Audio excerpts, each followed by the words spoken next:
Hello dear viewers, support me by subscribing to my channel and share my video if you like it, and also make sure you comment your thought. Now let's start the video. Rickon, will she be alright? Rickon asked the Maester who tended to Lyanna Mormont's arm inside his tent. He was standing next to Ser Jorah. He watched with worry over his niece. The Maester had just stopped the bleeding and wrapped her wounds in bandages, but Lyanna looked very pale and her face was covered in sweat. "I'm afraid she's lost a great amount of blood, my lord, and her wound is only making things worse. I am heavy with healing chains and have done what I can, but it will be a miracle if she lives." Ser Jorah looked distraught at the news, but neither he nor Rickon had the time to dwell on it as a raven outside of the tent began cawing annoyingly, gaining everyone's attention that heard. Rickon and Ser Jorah left the tent and saw the raven perched on another across from the Maesters. The moment they stepped outside, it flew into the air and joined a great flock that was moving east to the edge of the camp, cawing out. "Something's wrong," Rickon said. "Be on your guard, Ser Jorah." The Bear Knight placed a hand over the pommel of snow as he followed Rickon, past many of the tents. They were joined by many of the women and children who fled from the battlements with them, and were also curious as to what the disturbance was. When Rickon and Ser Jorah came out of the camp to the edge, they weren't in the least bit shocked to see that a battalion consisting of about 2,000 whites were headed straight for them. Behind the dead was an even larger force of the living breaking off from the main army and chasing after them, but they were too far away to catch up. Some of the women and other children began to panic, but not Rickon. He was afraid when he faced the tens of thousands of whites charging for him at the very start of the battle, but he wasn't afraid of just a couple of them. "How long would they have before they get here?" Rickon asked. "Not long. They dead don't tire so they can run as fast as they can." Rickon took another look at the men chasing after the dead. They weren't gaining on them, but the Alice weren't losing any distance. "We need to form lines." "What?" Ser Jorah asked. "We have more than 1,000 of the archers from the front lines. If we gather our strength quickly, we might just be able to hold them off long enough for the real soldiers to get here." Rickon turned and faced Ser Jorah. "I want you and some others to begin rallying as many archers as you can. I want everyone with their bows and arrows they brought with them from the front lines ready to make a stand. We'll need spears and shields too." "My lord Rickon, we won't last long against the dead," Ser Jorah argued. "But there's nowhere we can't run that the dead can't follow. Now go while we still have time." Jorah took one last look at the oncoming army before nodding to Rickon and ran to the camps, shouting at all who could hear. "Archers defend the camp, spears and shields." While Ser Jorah went on carrying out his order, Rickon had something he himself wanted to do that could provide greater support for the camps. Running at a quick pace, Rickon made his way through the camps to heading for the center, all the while doing as he ordered Ser Jorah to do. Some of who heard him were stricken with fear while others were heading for the front of the camp carrying bows, arrows, spears, and shields like ordered. When he reached the center, Rickon found Bran, Sansa, and Daenerys under the guard of Ghost and Mira Reed. Bran's eyes were pure white since he was warging into hundreds of ravens. But as Rickon approached them all, Bran returned to himself. "The archers are almost assembled," Bran informed. "I hoped as much," Rickon told him, "but there's not enough of us. We need more. Can you warg into Daenerys and Drogon?" "I'm afraid I can't. Only Jon can, since he has the blood of the Valyrians in him. Besides, Drogon in too much pain to fight, and Daenerys is protecting him." As disappointing as it was, Rickon didn't have time to dwindle on the fact that two of the most powerful forces of destruction the living were out of the fight. "What about regular animals? Can you warg into them?" "Of course." "Are there any big ones nearby that can kill?" "I've brought a few with me, but I had to keep them far away from the camps, so they wouldn't be hunted or attack the army. It will take a little while to bring them." "Then what are you still talking to me for?" Bran gave Rickon a small smile before returning to his warging state. "Mira," Rickon said, "I need to ask you to fight with us. You're one of the few who really knows how. Ghost can keep Bran safe." Mira tightened her grip on her spear and nodded silently. She left the company of the others and joined Rickon, but as they started to leave, Sansa spoke up.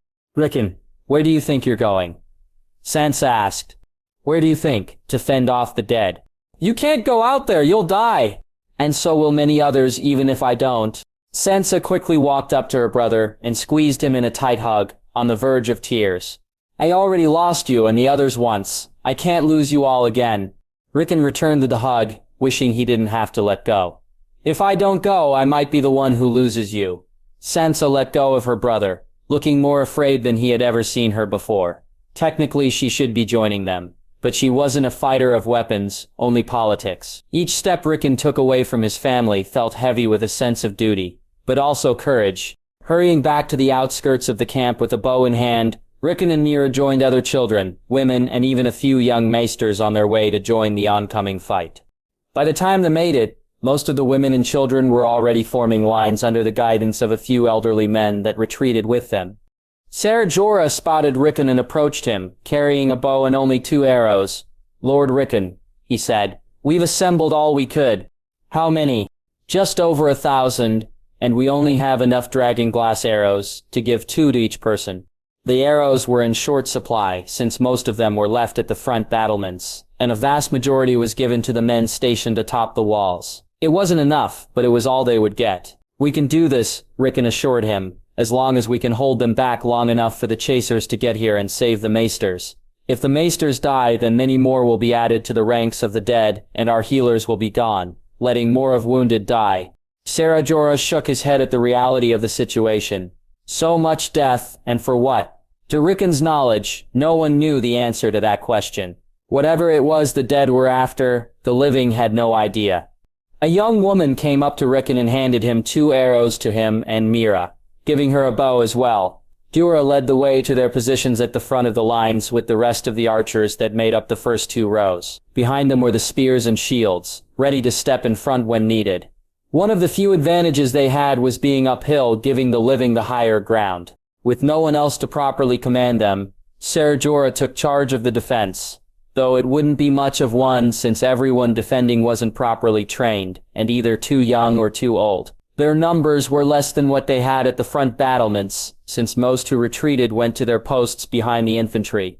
"Archers," he called out, "we only have 2 arrows each. Use them well, knock." All of the archers knocked their arrows to their bowstrings, most struggling from a state of panic. "Draw!" out of since all of the bows were raised up, aiming at the dead. Before Ser Jorah could give the final command, a few arrows were released prematurely and come short of White's when they landed.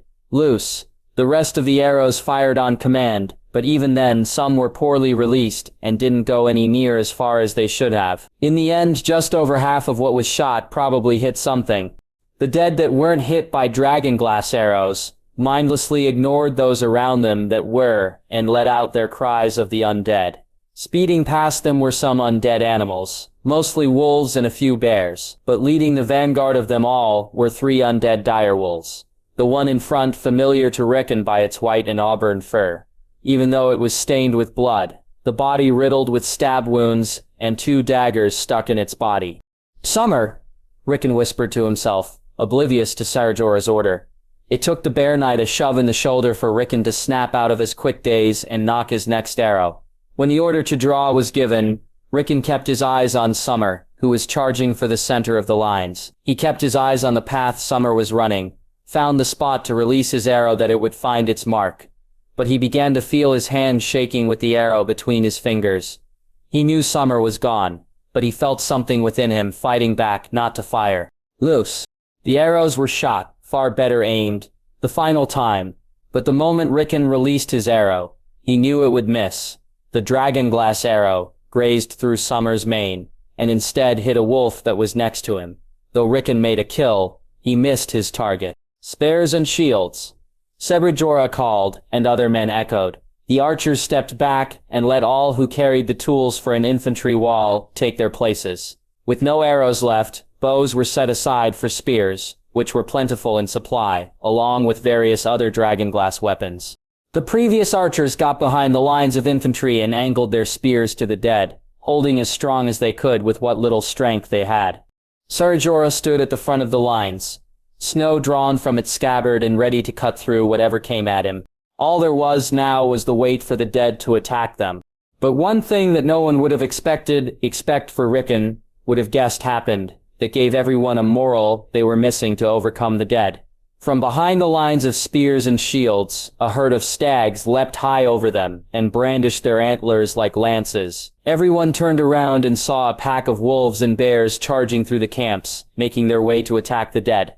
Some of the infantry parted, waded ways from the animals to get through, while the flock of ravens in the sky dove down to join the rest of the attack. Being just birds, there wasn't much they could do except become an obstruction, which is exactly what they succeeded at. The front lines of the dead were covered with ravens and their movements become halted as they tried to swat the birds away. This gave the living exactly what they needed for the dead to be stalled, long enough for the reinforcements to intercept them. If the infantry protecting the camps were proper soldiers, now would be the time to go on the offensive. But they were nothing more than children younger than 14 and very elderly folk. The only ones who weren't in those categories were Ser Jorah and a few women. But even with the support of the animals, there were a few dozen of the dead who slipped by and continued the attack. Even Summer and the wolves that followed him were unfazed by the attacks of the crows and tore through whatever came at them. By the time they reached the wall of shields and spears, only a few wolves were caught in the path of dragon glass and killed. But the rest of them broke through the shields and began to attack those that were behind them. It didn't last long as they were quickly killed, but Summer was not one of them. In fact, he and the other direwolves that were with him ignored the infantry and darted into the camps. Rickon noticed this, and would have guessed that they would begin attacking the maesters and healers, but the direwolves passed 3 of them without a second glance. If they weren't after them, then there was probably only one person they were after.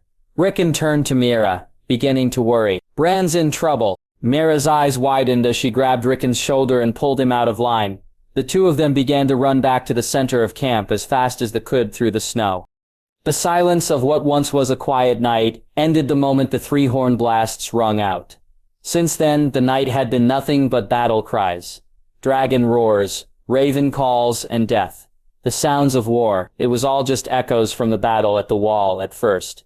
But after the number in the camps grew to mount a defense, the noise got closer, and the sound of an unearthly screeching became distinct.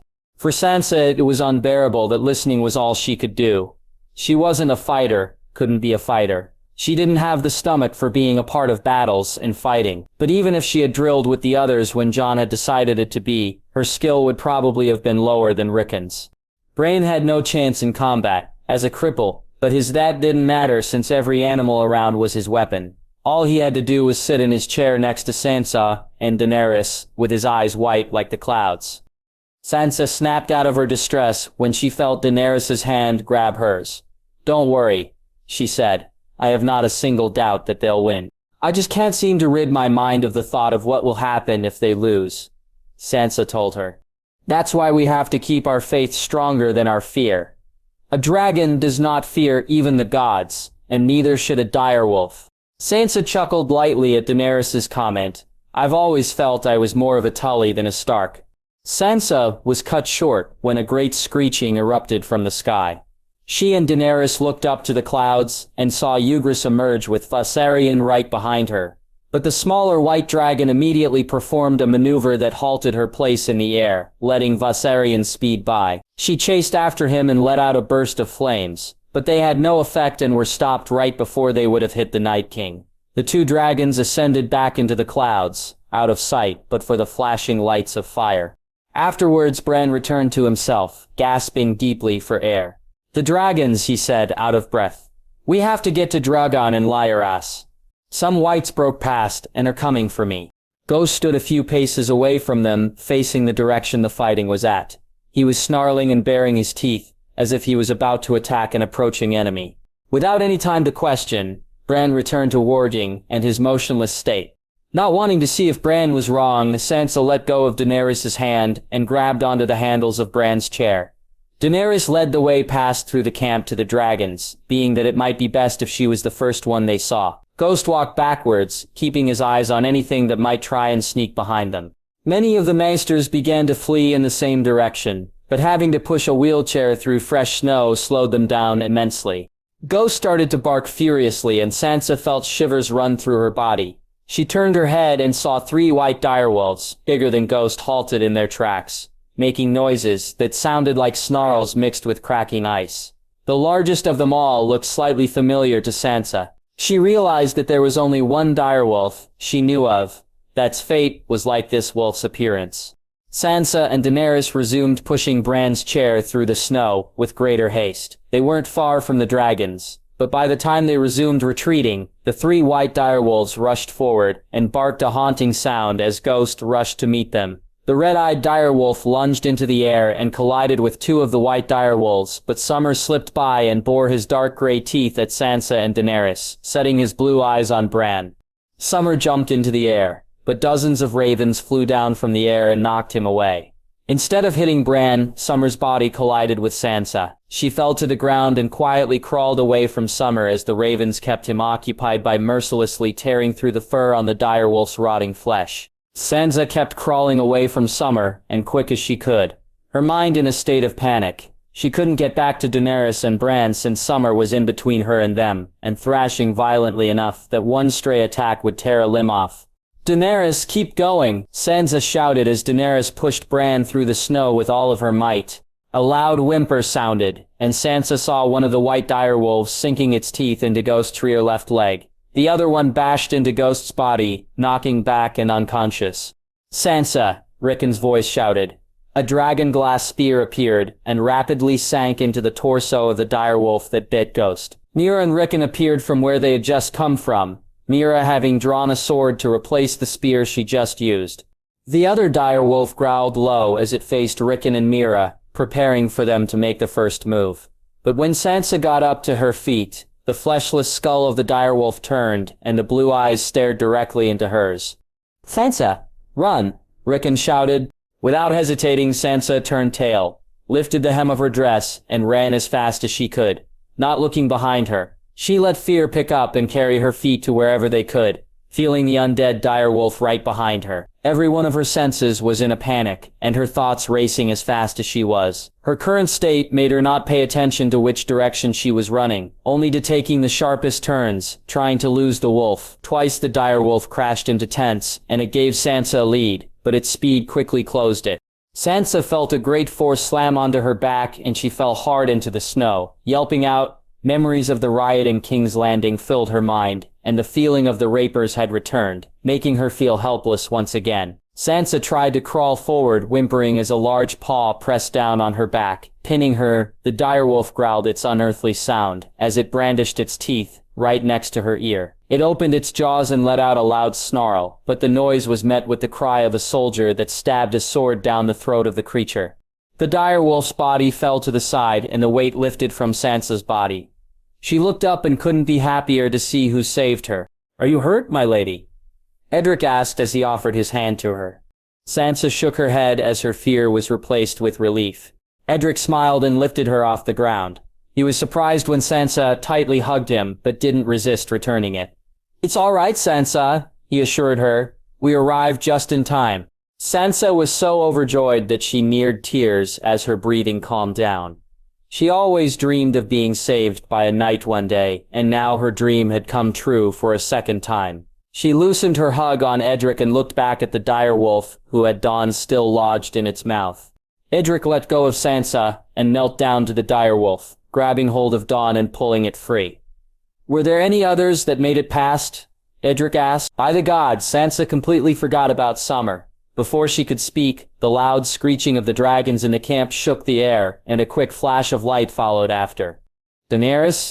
The moment Sansa left her sight, Daenerys used every bit of her strength to get Bran away from the direwolf that nearly pounced on him. The last thing she heard was Rickon yelling for Sansa to run away. Pushing Bran's chair through snow was difficult by herself, but thankfully a pair of fleeing maesters saw her and gave their assistance. They were much stronger than her, making pushing Bran's chair go by faster. When they reached the clearing that Drogon and Lyaris were in, Daenerys saw that she was the only one with the idea of hiding by the dragons for protection. While there were 5 maesters tending to Drogon who was still unconscious, there were large crowds of healers rushing to get to where the dead weren't yet attacking. Wheeling Bran right next to Drogon, Daenerys knelt down to her child's head, worried with every bit of her soul that he would not wake up. Memories of when Drogo died from his festering wound flashed in her mind. She'd been too stubborn to realize that Drogo would die, but that didn't let her believe that Drogon would follow the same fate. He's the strongest of them all. He won't let himself die like this. A sudden growling snapped Daenerys' attention from Drogon. Looking behind her, she saw the dire wolf that was swarmed by ravens before had followed her. The ravens had failed to stop him, but they managed to tear off half the dead flesh of his face. He bared his teeth and let out a nasty-sounding set of barks at her, but he was given a reply by Lyras, blocked his path to Bran, and let out a great roar. The dire wolf lunged forward with great speed, most likely to get past Lyras before she could react. But her size was not as big and slow as Rhaegal and Drogon. Thrusting her neck like a spear, Lyras clamped her jaws onto the dire wolf's body. She thrashed him in the air a while before tearing the dire wolf in half. The rear legs flew off into the camp, but the upper body landed not too far away from Lyras. As if not being affected by the damage just experienced, the dire wolf began to pathetically crawl, advancing to Bran. Rickon had finally caught up to the dire wolf and looked horrified at what he saw. "Summer," he muttered. Lyras opened her jaws again, ready to finish what she started. "Lyras, no," Rickon shouted. The large blue dragon looked at Rickon questioningly. The young Stark boy slowly walked forward to the dire wolf's body with his spear in hand, afraid and sad. "I'll do it." As he got closer to the body, the dire wolf began to thrash around, as if knowing what was about to become of him. Daenerys saw the spear beginning to shake in Rickon's hands, and tears welling in his eyes. He pointed the spearhead at the dire wolf, but the state he was in said that he didn't want to kill it. He had love for the creature, one that kept him from finishing the job. Daenerys remembered when she was in the position with Drogo in his vegetative state, that was her fault. But it was love that made her end his life. Or at least what she was tricked into thinking what was life. Rickon yelled as he sank the spear into the dire wolf's neck, causing it to whimper out. As the blue faded from its eyes, there was a brief moment that they became amber, before lifeless. Rickon stepped back from what he did and fell to his knees crying. Daenerys walked over and knelt down beside him as he let out his emotions. "It's not fair," he croaked out. "It never is," Daenerys told him as she gave him a gentle hug, sharing the hurt of his spirit. "My Lord Stark," a man's voice came. Rickon and Daenerys looked over and saw Edric Dane with Meera and Sansa, who was unharmed. "Sansa!" Rickon got up as fast as he could and tightly hugged his sister, who did the same to him. While they had their moment, Meera walked over to Daenerys and helped her up. "Is Bran all right?" she asked. "Unharmed and still Bran," Daenerys assured her. Meera looked relieved to hear that. "Your Grace," Edric said, "we've successfully fended off the dead that attacked." "Excellent work, my lord. I've ordered the little ones to fall back into the camps. There are a few wounded, and sadly some that we couldn't save in time." Edric's eyes fell to the ground, ashamed that he let any die. Daenerys' heart weighed when she heard that. In times of peace, sons bury their fathers. But in times of war, fathers bury their sons. "You came as fast as you could, and thanks to those who gave their lives we were protected, and not more soldiers for the Night King." Edric nodded in agreement, but still felt guilt that it happened. "My men will form a proper defense should the dead try another attack." "The will," Meera said. "As long as there's a weakened dragon and the three-eyed raven here, they'll try again." A wilding appeared from within the camps, rushing to Edric. "Lord Dane, one of the ward scouts just reported that King Jon is on his way here. But he also said that there's over 80,000 of the dead coming through the collapse."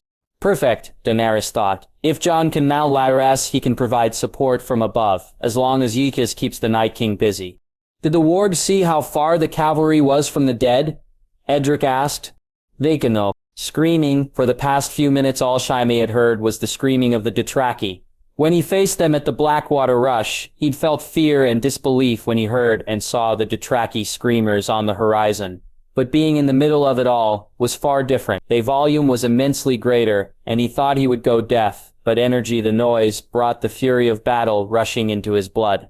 Even after they suffered losses from the undead dragon's attack, they did not falter and recovered quickly. He was no Dothraki, but as the force of 67,000 mounted horses charged at the dead, he couldn't help but let the world hear him roar like the lion he was. When the cavalry first received the signal from the wargs with them to charge, Jaime managed to keep his spear tightly tucked under his shoulder so he could have a firm grip on the reins of his horse. But now that they were closing in, he let the reins rest on his golden hand and used his legs to keep steady. His thighs were burning from the constant use of his muscles. Jaeme's knuckles whitened on the grip on his spear, as the Dothraki brandished their own and their curved arak swords. The Knights of the Vale, Lannister forces, Karstark Riders of the North, and the Martell Lancers all kept a tight formation while the Dothraki were spread out. Jaime was told by one of them that they do it to make them harder targets. It didn't look organized or fashionable, but it was key to them winning their battles. What none of them were expecting were the dead to have their own mounted soldiers. But there were hardly any horses coming to meet them. The Whites rode on large snow bears, direwolves bigger than Johns, stags, and mammoths. There were undead giants atop their mammoths, but also a dozen or so Whites with long spears. The mammoths rode at the head of the dead's charge and begun to swing their tusks from side to side. Some of the Dothraki switched from arak to bow, and stood on their saddles, knocking their arrows. Nothing stood between the two armies, and both were forced to engage by a wall of ice on one side and a wall of burning trees on the other. Many arrows were released into the air without any command given. Some of the undead cavalry fell, but the numbers were near equal. The living had more, but the lethalness of the undead was greater. When the two forces met, some of the Dothraki and their horses were swept from the ground into the air by the mammoth and the strength of their tusks.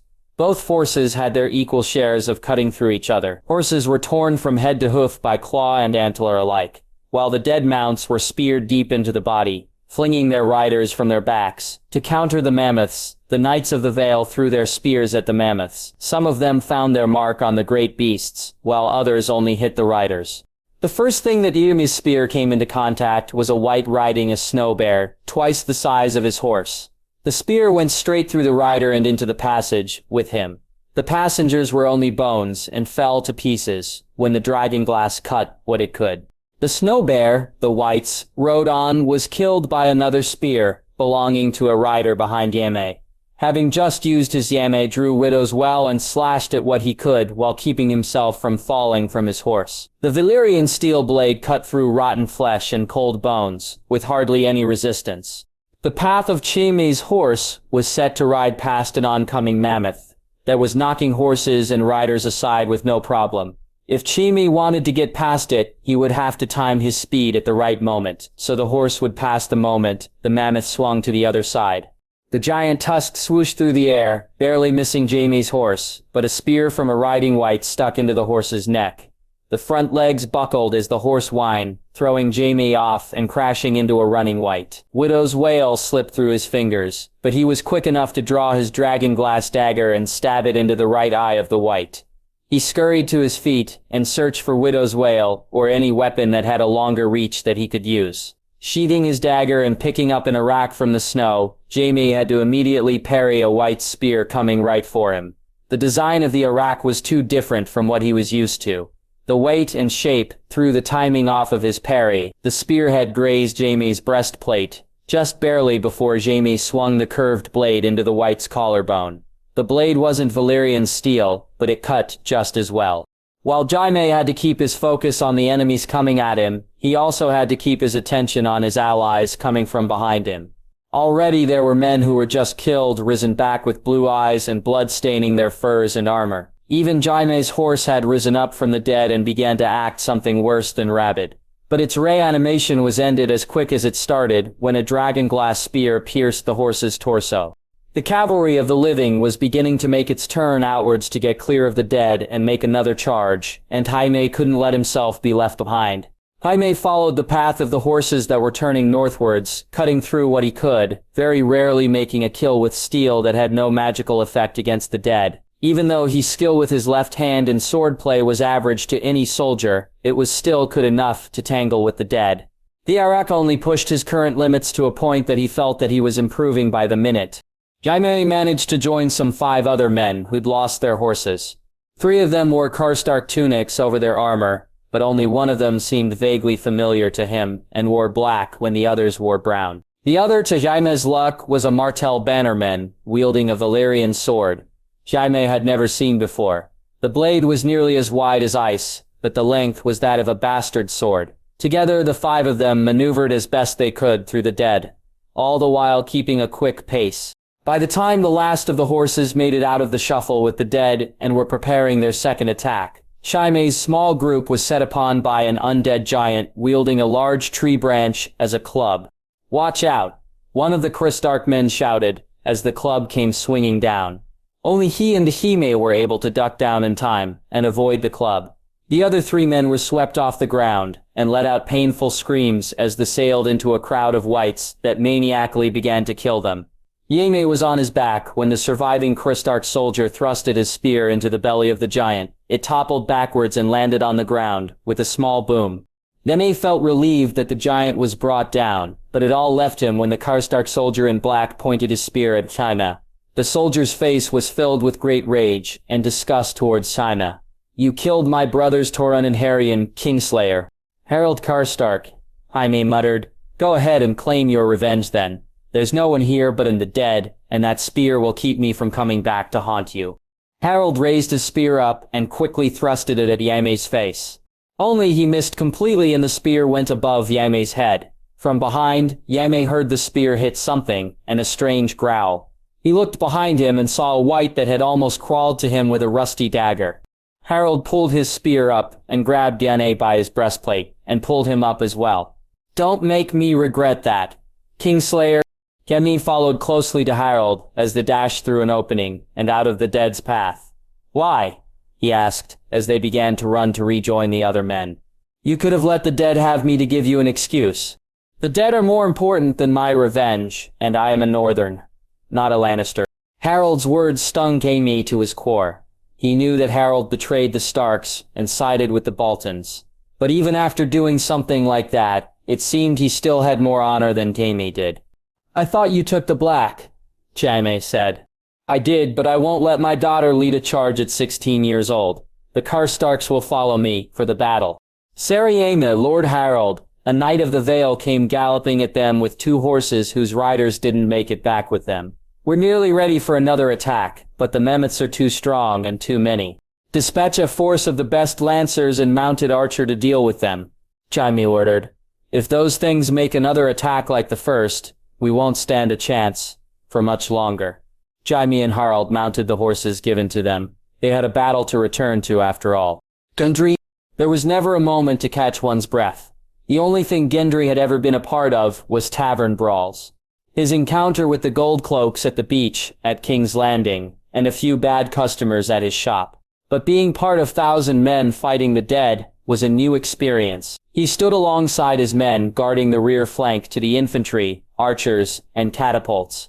Every swing of his hammer was met with a body that felt like a stone wall, despite the lack of weight the rotting corpses had. The dragon glass in the head of his hammer was effective from time to time, but only when it directly hit flesh. Fighting alongside Sarah Jasper Willem, Gendry found that he had a knack for battle, given that men around him were injured and died. But he lived. The old knight was the only protection Gendry had in his blind spots. His helmet created, twice he saved him from attacks that would have been his end. The added weight the antlers had tossed his head from side to side and nearly stabbed adjacent men in their heads. As Gendry slammed his hammer down hard with all his strength onto a white skull, completely crushing it into small pieces, something slammed into his body from behind and knocked him down into the snow. The antlers of his helmet pierced through 2 whites and brought them down with him. Fed up with the problems the helmet was causing, Gendry slipped his head out and shook off whatever it was that fell on him. Tightly gripping the shaft of his hammer, Gendry rolled over and found a freshly turned white clawing at his surcoat, ripping the black and yellow fabric apart. Gendry bashed the pommel of his hammer into the face of the white, but it was a dragon glass halberd landing in its back that killed it. Gendry was grabbed by what remained of his surcoat by Sir Jasper and hauled back to his feet. "Come on, my lord. The dead won't rest, and neither will we." Sir Jasper swung his halberd at a charging white and quickly to another that was right behind it. For a man well into his years, Sir Jasper was setting the bar high for Gendry. Gendry didn't let himself rest, as he returned to swinging his hammer at what dead he could. It was all had been doing since he began fighting. His body had great strength in it, but not the stamina for battle. His chest grew hot like the furnace of his forge. The more he fought, the heat so much that he couldn't feel the cold winds of the winter night touch his skin. "Giants! Charging!" someone from behind shouted. After the head of his hammer crushed a white's ribcage and sent it plummeting to the ground in pieces, Gendry looked behind and saw 12 armored giants wielding axes with blades the size of wagon wheels charging forward, the ground shaking with every step they took. The soldiers parted to avoid being kicked aside or stepped on, but followed the giants' charge as soon they passed, and joining the offensive. Wildlings, soldiers of the Stormlands and Riverlands, raised their weapons to strike whatever dared to get in their way. But the morale sank heavily when 3 of their living giants stopped dead in their tracks and collapsed. Moments later, they all rose back up, but only to the knee as 3 White Walkers removed their spears of ice from the giants' chests. The spears sank so deep, it was like the ironwood armor the giants wore was nothing but ironwood parchment.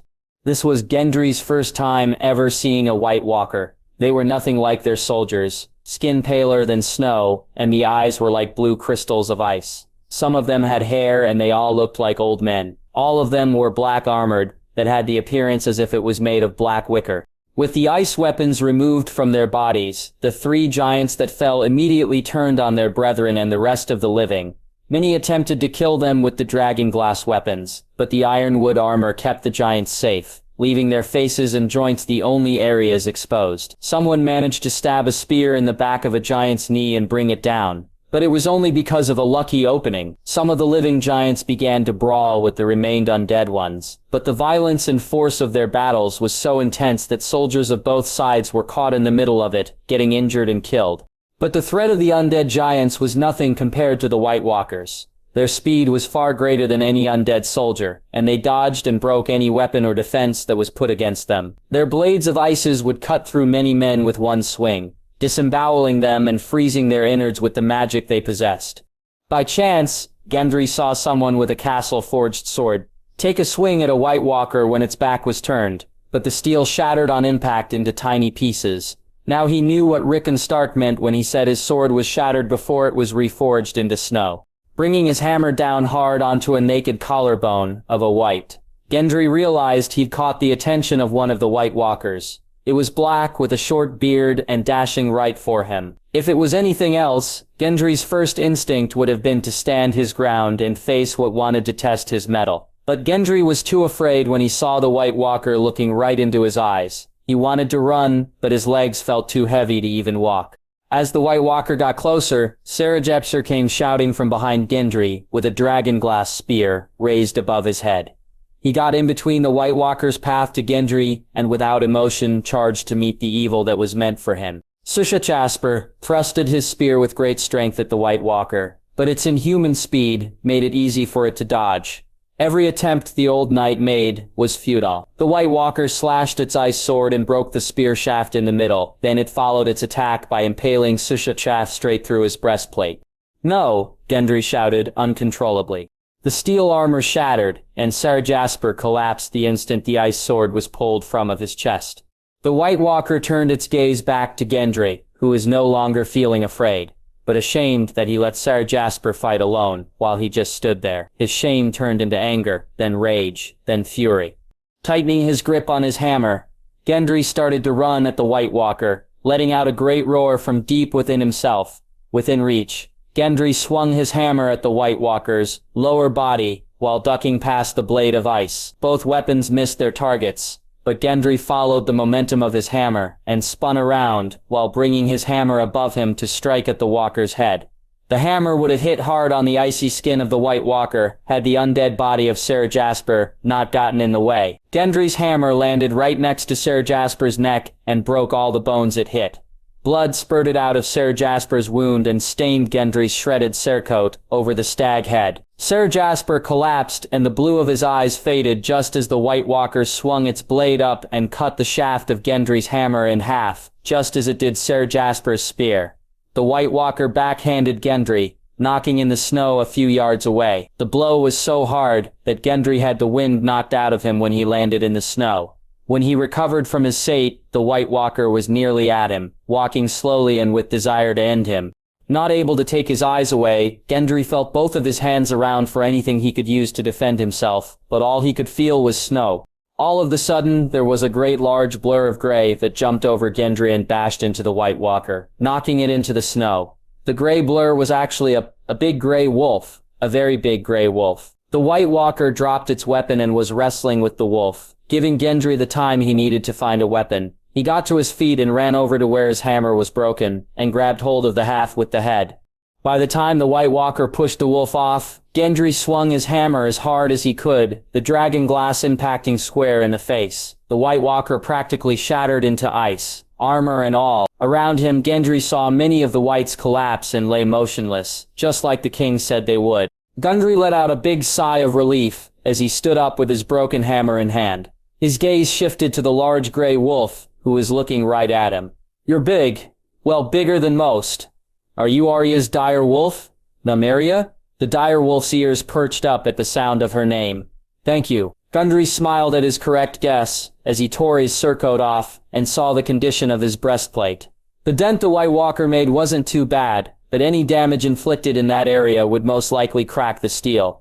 "I'll have to fix that when this is over." Gendry looked back at Nymeria and saw a great pack of wolves behind her that began to ravage at the dead, but she just kept on looking at him. "I think there's someone more important than me you should be watching over. Don't you think?" Grey Worm.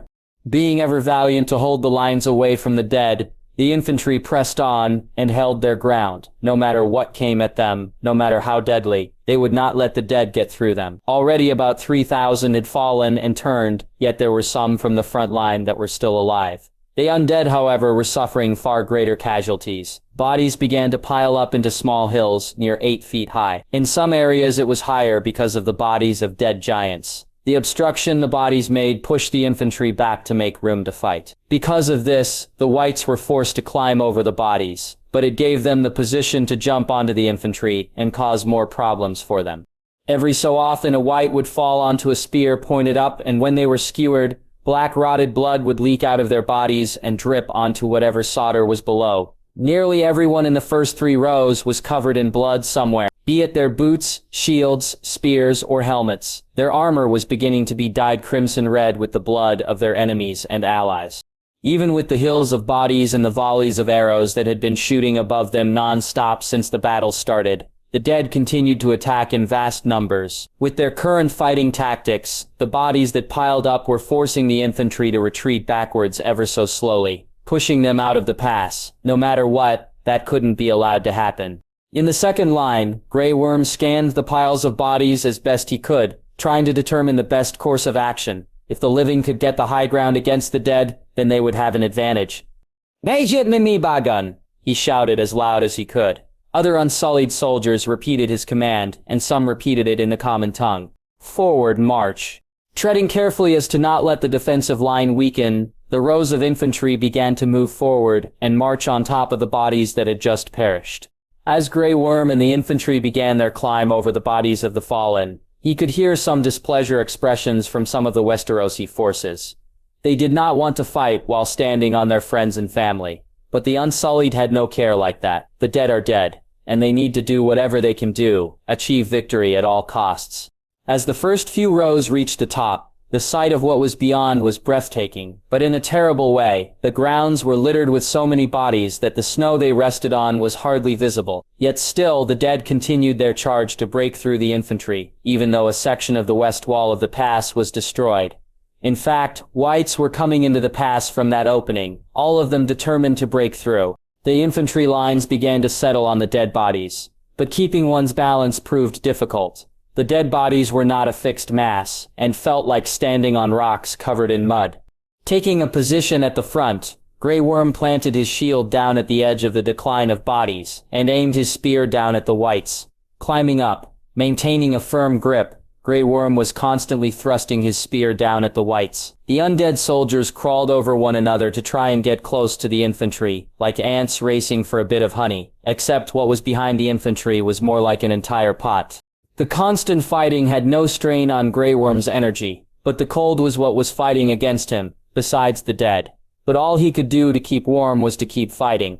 To his dismay, the soldier from the Westerlands was pulled forward by his spear and into the mass of the dead. The soldier screamed as multiple blades were stabbed into his body over and over. Before a soldier could take the fallen man's place, Grey Worm thrusted his spear into the skull of a white. But the ones around it were beginning to follow the strategy of what just transpired. 3 whites grabbed at the shaft of Grey Worm's spear and pulled down hard.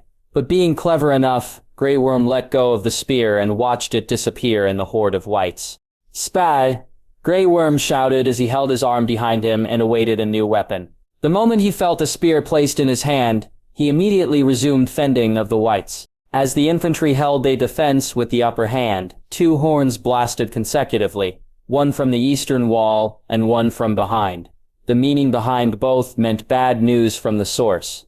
The archers have run out of arrows. The last volley from behind the infantry was released and sailed as far and true as they could. All of them sang through the air and ended when they landed in the whites or those that were already dead. But a minute later, the dead seemed to notice that there were no more arrows being shot at them, and their attitude shifted. With no more artillery support, the dead ran more furiously and maniacally, climbing over one another in far greater numbers. Had the infantry been behind the wall of bodies, the whites would have appeared like a great wave and caused even greater damage. Fending off the dead became more difficult. Dozens of men were pulled down into their ranks, and joining them. Grey Worm himself nearly slipped and fell into the horde, but only because the bodies he stood on shifted a bit. But to his surprise, the bodies were still shifting, in a way that wasn't because of being stood or climbed on. From the middle of the lines, an undead giant burst up from the wall of bodies. It carried a long, thick stick with a blade poorly tied at the end. The giant swung the weapon around him, cutting through many of the infantry surrounding him who were taken off guard. Aside from the giants, many of the dead bodies that were stood on began to rise up and attack the soldiers. Many started to fall over and sink into the wall as if they were swarmed by insects. Grey Worm looked at his feet and saw 3 pairs of eyes light up the color blue. He didn't understand how they were coming back from being stabbed by the dragon glass. It didn't make sense. Then it hit him. Many of the whites were only playing dead. After all, how do you tell if a rotting corpse was dead or not? Furious, Grey Worm began to stab his spear at what he stood on, unsure of what was truly dead or not. "Fall back," he shouted as loud as he could. Only a few repeated his orders to the soldiers, but they were barely heard amidst the screaming of men being lost and killed. All around, soldiers were either being pulled forward or sinking into the bodies.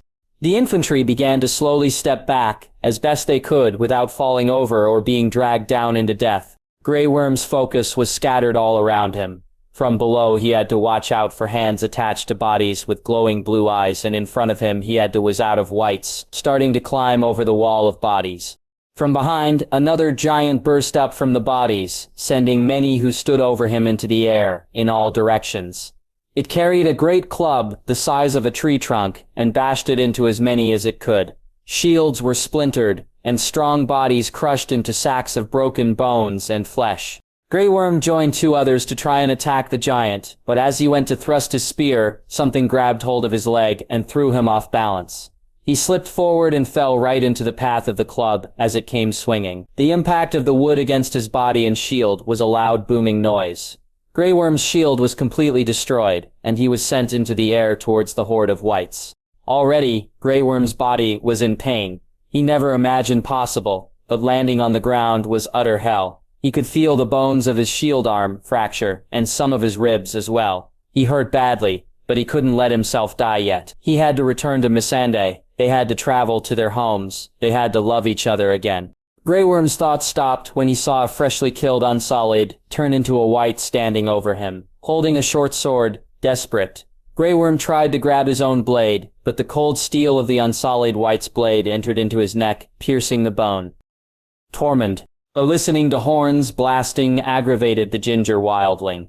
Tormund roared out as loud as he could, with each swing of the large dragon glass axe. He found left in the chest of some southerner. His first axe had shattered after one too many collisions with steel weapons. Even with the northern armor and chainmail weighing on him, his strength knew no bounds as the blade of the axe tore through many whites in one swing. Even the undead giants didn't stand a chance against him in his furious state of battle. Tormund brought his axe down on a white, cleaving its body down the middle perfectly, but his eyes were set on a different prize than just whites. Tearing through the living without any struggle at all was an undead mammoth, covered head to toe with whites that acted like a layer of armor, taking the blows that would have killed it instead, cutting through whatever dead got in his way. Tormund charged as fast as he could to kill the mammoth and avenge the dozens it plowed through. But before he could do that, he had to get past its guards. Two giants that stole the weapons made by the Umbersmiths for their giants. One of them carried an enormous mace, and the other carried a great spear. Both of them killed a great many of men who tried to attack them with their spears and other weapons of dragon glass. But Tormund wasn't like any other man. Killing undead giants was far easier than living ones. All you had to do was strike anywhere on the body with dragon glass or Valyrian steel. Decapitating a wight in his way, Tormund shoved the body aside and immediately dove forward to avoid being pierced by the large spear of the first giant. He rolled forward with the momentum and swung his axe into the giant's leg. Without making a sound of pain, the giant fell forward onto two wights nearby, crushing them completely. "One down, one to go," Tormund said to himself as a swarm of wights raced at him. There were too many for him to handle, but he didn't give a damn about that. Taking a step back, Tormund winded up his axe and waited for just the right moment, when as many wights as possible were in his reach. When that time came, he spun around and let the dragon glass tear through whatever dared come into its path. But even with the blade as sharp as it could be, the axe only gutted 4 wights before the momentum was halted abruptly. The axe became stuck in the spine of a crow wight and tangled in wristy chainmail. Tormund struggled to get the axe free as the rest of the wights drew closer to him.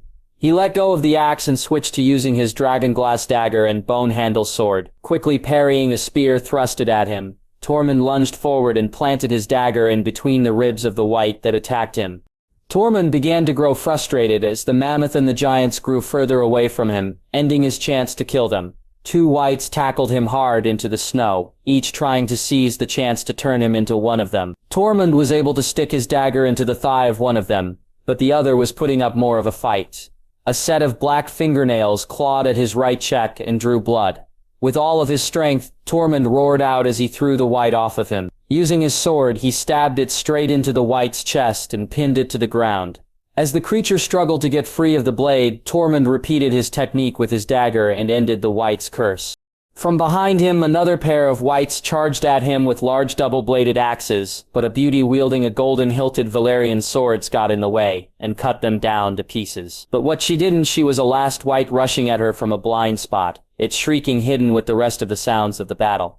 Reacting as fast as he could, Tormund threw his dagger at the wight and the blade sunk into its rib cage. The wight fell apart into a pile as Brienne turned around and saw what had nearly happened. Walking over to Tormund, Brienne offered her hand to him and it was quickly taken. She pulled him up and was met with a big smile from Tormund. "Would you not do that, please?"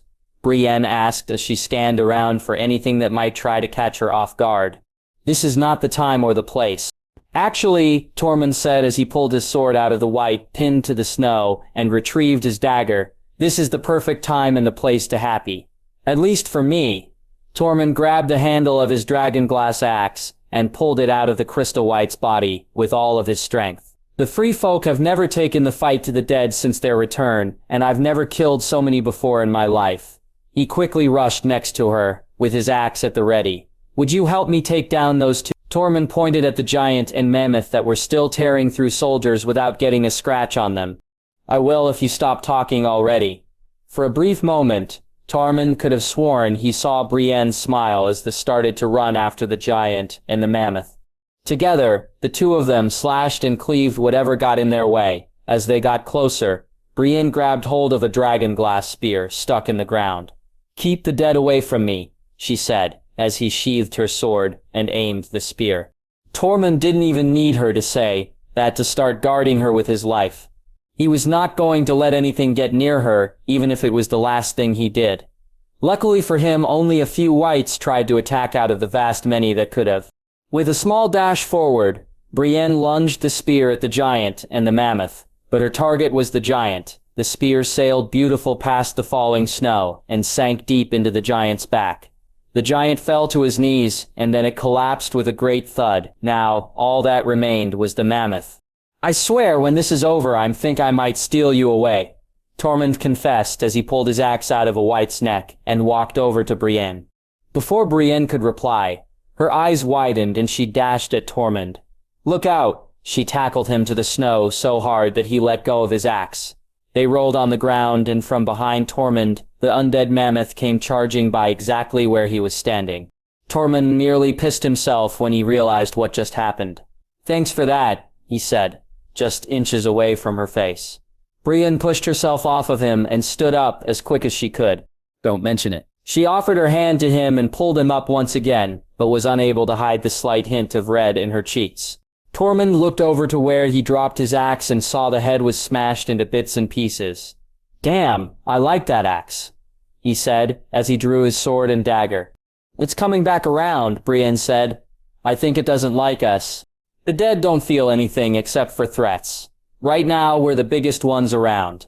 Brienne drew her sword quickly and hacked apart a wight that tried to run her through, while her back was turned. "So how do we kill it before it kills us?" "We strike where it's not protected. It's balls." Brienne scoffed at the idea, but accepted it nonetheless. "I've tangled with mammoths before. I'll make the kill. Can you do it with just a dagger?" Brienne asked, as she looked at the length of his only dragonglass weapon. She had a point. The length of the blade was no longer than Tormund's index finger since it had broken in half. "If you're willing to let me borrow the sword, then it won't be a problem." Tormund hastily dropped the dagger and held out his empty hand for the sword, all the while keeping his eyes on the mammoth which was approaching fast and furiously. Brienne was hesitant at first, but she placed Oathkeeper in Tormund's hand. "I want that back," she told him as she drew the dagger he gave her in Winterfell, and got ready to duck away from the mammoth again. Tormund held the sword at the ready, waiting for just the right moment he would get to duck in between the mammoth's legs. The timing had to be perfect if he wanted to do this without any injury. If he did it too early, his head would be hit by a tusk. Too late, and his legs would get hit and break. The ground started to rumble as the mammoth got closer and closer. The great undead beast began to sway its head from side to side with every intention of hitting Tormund and Brienne. "Now," Tormund shouted. Brienne aside, and Tormund dove forward, the moment the mammoth's tusks were out of the way of the gap between its legs. He rolled arms first under the beast, his forehead slightly cut above his brow by Oathkeeper's hilt. Then he rose up and sliced the edge of the sword into the mammoth's appendage. The undead mammoth fell headfirst and crashed into the ground, throwing all of the wights protecting it off of its body. Rising up to his feet, Tormund turned around and began to make his way back to Brienne, quickly, as the wights got up as well and saw her as their target. Without her sword, she would be at a disadvantage, and there were some behind her that she wouldn't notice. Wielding both swords, Tormund slashed Oathkeeper through the body of one wight and was astonished at how clean and smooth the blade cut through bone, just as it did muscle and flesh. Immediately after the first wight, Tormund blocked a stone axe of another with his short sword, and stabbed Oathkeeper up into its skull. Even with just her dagger, Brienne was managing just fine with it. She was able to disarm a decent sword from her second kill, and fend the rest off better than imagined. The dead weren't trained knights, so their skill wasn't that great. The only thing that gave them their advantage was the ability to feel pain or die from regular wounds. But with her dagger, Brienne was managed to kill every single one of them. What she didn't notice was one that got away from Tormund, as he was fighting off one of the last that he could. It raised a broken sword above its head, and nearly brought it down on Brienne's back. But with quick thinking and reflex, Tormund shoved Oathkeeper into this opponent's chest and threw his short sword at the other wight. It sank deep into its back, causing it to screech and fumble to the ground. Brienne was able to turn around fast enough and plant her dagger in the wight's face before it could get up. Tormund became relieved that she was able to stay alive and unharmed. He kicked the wight's body off of Oathkeeper and began to walk to her, catching his breath from fatigue. She looked just as relieved as he was as she leaned up against the sword she took, right next to the mammoth's body. "Nice kills," she said as she looked up. Before Tormund could thank her for one of the few praises she ever gave him, his body tensed and panicked. He saw a White Walker leaping over the mammoth from the other side, its spear aimed straight at Brienne. He roared out as he shoved her aside and barely parried the spear as the walker landed. Immediately, the two of them began battling for the other's death. Oathkeeper's steel sang with every collision with the spear's ice blade. The White Walker's strength was great, but so was Tormund's, and his was fueled with unyielding rage. He dodged a thrust to his chest and swung Oathkeeper around his body at the White Walker. But the speed of the White Walker was greater than usual, and it was able to block the strike with the shaft of its spear. The White Walker pushed Tormund away and twirled its spear behind its back in a motion that Tormund could where the next attack would be. The spear would be coming down from above, but if he could dodge it, the momentum of the spear would force it to the ground, leaving the White Walker's upper body open to attack for just a moment. Resisting the instinct to parry, Tormund let the spear slash down, and the moment it hit the ground, he swung Oathkeeper and landed the blade right at the neck of the White Walker's collar. The creature shattered into thousands of pieces, save its weapon, and whites collapsed around the battlefield. Tormund let out a big sigh, but the end of it turned into a cough. A strange taste filled his mouth and leaked onto his lips. He ran his sleeve over his mouth and saw it stained it with blood. He looked down to his body and saw even more blood dripping out of a large gash in his armor. He hadn't been quick enough to dodge the entire spear, and he'd paid the price for it. Tormund looked up and turned around, facing Brienne. She saw the blood. His grip around Oathkeeper was lost, and the sword fell to the snow, the same time as his knees did. But instead of feeling his body fall cold into the snow, Tormund found himself caught by strong arms. His vision started to have flashes of becoming blurry and focused. He was turned over and dragged over to the cover of the mammoth's body. Finally gaining some focus, he could finally see that Brienne was over him, looking at his wounds. He couldn't feel any pain for some reason, only cold. Brienne was panicking and saying something, but it was becoming muffled in his ears. "Don't worry," Tormund spoke past the blood in his throat. "I killed the fucker, so I won't be turning into one of them." He felt something removing his glove on the hand, resting on Brienne's lap, then something warm wrap around it. Brienne held it tight and close to her as he began to slip away. He wanted to speak more, but it was so hard to actually do it. "I'm glad I get to die this way. The last thing I see is a beautiful woman watching over me." He saw Brienne close her eyes and slightly shake her head, denying what he said about her. "You are beautiful. Brienne of Tarth, Tormund couldn't find the strength to speak anymore or breathe. In fact, he couldn't find anything anymore, only the warmth of a kiss on his forehead as all went dark, then turned to light like a morning sky, and he was free. Arya!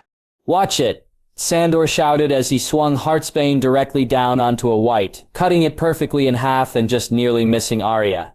"You're not keeping track of yourself, girl," he told her as he kept on fighting. Stabbing black fire into the torso of a white, Arya shrugged his criticism of her off. "I've never been in a battle before."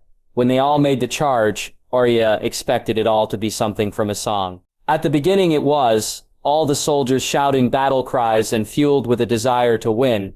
But in heart of it all, everything was chaos, and the goal was to survive it. One moment, she would be fighting alongside someone. The next moment they would be on the ground dead or trying to kill her. Skewering, a freshly made white, Sandor lifted the creature off its feet and threw the body of the sword.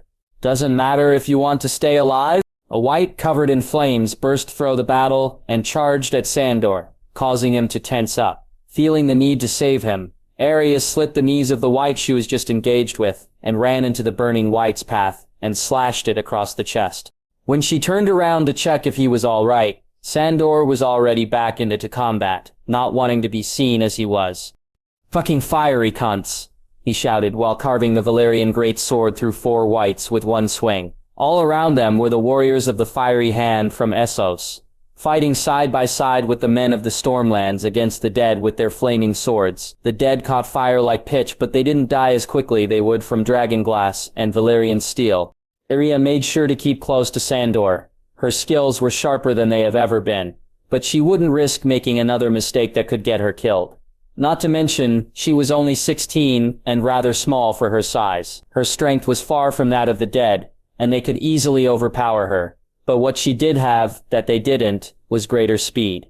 Dodging a rusty chain of all things, Arya stomped her foot on the end of it when it touched the ground and stabbed Blackfire into the white's exposed ribcage. The entire creature collapsed into a pile of bones, hardly any flesh on them, before she was faced with a sword swinging straight for her. Reacting on instinct, Arya's knees fell to the snow and the blade whistled over her, just barely missing her skin. The white sent a flurry of attacks after Arya, but its movements were so rash and barbaric that she could dodge them with hardly any effort. The wight stopped and took a moment to realize what it was doing was completely useless against her, which surprised Arya, but doing so allowed it to be stabbed by Valyrian steel through the hip. Arya could feel herself getting better at this. Maybe she should start keeping count to see how many she could kill. All thoughts emptied her mind when a terrifying screeching came from the sky. Looking up, Arya saw the undead dragon flying towards where she was fighting and being chased by Ygritte. The Night King must have given up his chase for her, as he finally turned his attention where everyone was hoping he wouldn't. The undead dragon opened its mouth, and an evil blue light formed from the back of its throat. Seconds later, blue fire blasted from the mouth. The dragon. The flames were about 20 yards away from Arya, but force of the blast's impact knocked her backwards off of her feet. She hit the ground hard and started to feel lightheaded. Her ears started to ring, and her vision blurred. From what she could see, there was a great trail of blue fire stretching across the battlefield, killing more of the living than it did the dead. A great many others were knocked into the snow from the blast of fire, but their fate was no better than those the blue flames hit. When everyone tried to regain their footing, soldiers were swarmed by wights and brutally massacred. Arya felt her grip on Blackfire tighten immensely, when a large wildling wight thrusted a spear down at her. Still in a daze, Arya rolled over and dodged the jagged steel. Swinging her legs, Arya kicked her feet up and managed to knock the spear out of the way. Swinging Blackfire, she was able to cut the blade into the wight's sleeve, enough that it fell down hard on top of her. She grunted hard when the full weight of the wight pinned her in the snow. Using all her strength, Arya slipped out from underneath the wight and finally regained her senses. She looked all around her and saw hundreds of wights overrunning the Stormland soldiers and Fiery Hand. Burning swords were doused as the wielders fell dead at the hands of the wights. The undead dragon was returning high into the skies, Ygritte unleashing a burst stream of fire right behind it. "Sandor!" Arya shouted. She looked all around the battlefield and tried to find any hint of him, but everything was becoming too chaotic. The last place she remembered seeing him was near where the blue dragon fire hit the ground. She thought the worst happened to him as she stared at the fire flickering from the ground, the flames rising higher than her. Standing from where she was, she could feel the heat like it was right next to her. Yet with the heat so great, the snow around the flames remained frozen. Arya's attention turned to the sound of clashing steel behind her. She turned and saw one of the Fiery Hand getting stabbed through the head with a crude dagger. Without a second thought, Arya rushed forward and stabbed her sword through the wight's body. The soldier it killed didn't even hit the ground when his eyes turned blue, the dagger still embedded in his skull. The newly made wight swept its foot at Arya's legs and knocked her backwards. Before she could get up, the wight was already on top of her. Arya held Blytyr up with her hands and used all of her strength to keep the wight away. It clawed at her leather armor, trying to tear through to her skin. The wight wore a steel breastplate, giving Arya no chance to cut through even with the Valyrian steel. The only place that wasn't protected was the wight's neck. Arya maneuvered Blytyr up the breastplate as best she could and lined the edge up to its neck. She slid the blade across the wight's neck and the magic of the steel diminished the blue light of the wight's eyes. But the wound Arya just inflicted was not a clean one. A great amount of blood began to spill out of the neck and poured over Arya's face.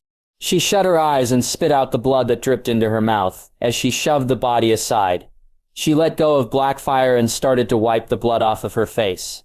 But strangely, the blood had already frozen, far too quickly than it should have. She started to panic and claw at her eyes, trying to get the blood off so she could open them. Her efforts stopped when she felt something trip over her, and all of the sounds around rushed into her mind at the same time. Her time training in Brevos, as a faceless man, enhanced everything it could when her sight was gone, making everything around her far worse. From every direction all Arya could hear was pain and death, in the most vile of ways. Images of the Stark army massacre at the Red Wedding began to flash through her mind. Men screaming like newborn babes and begging for mercy or something to save them from their last moments before death. "Help me!" Crude steel, tearing through flesh, was ever constant. No, no, no, no. The only thing Arya could hear was a gagging before what could be bones being ripped out of the body. "Dayuku!" Whoever said those words was cut short when the sound of a blade immediately stopped his words. Every skill Arya knew of swordplay, stealth, it meant nothing now. She desperately crawled around the snow, hoping that she would find someone who could help her. She wanted Sandor to find her. Gendry, Jon, anyone. She wanted her father to save her from the part of war that is never made into a song. She bumped her head into what felt like a stone pillar, but it was wearing greaves of a sort. Letting go of Blackfire, Arya felt her hand in front of her to see if she could identify the shape of what it was. She could feel a boot and a leg attached to it. It couldn't be a white, otherwise she would have been dead already. "You have to help me. I can't open my eyes." Whoever it was, they didn't say anything to her. In fact, the only noise she could hear coming from them was a strange one, like ice breaking. Every hair on her skin stood up when she remembered what creature made such a noise. It kicked her onto her back, and from where she was, Arya could hear the creature pick up Blackfire and toss it away.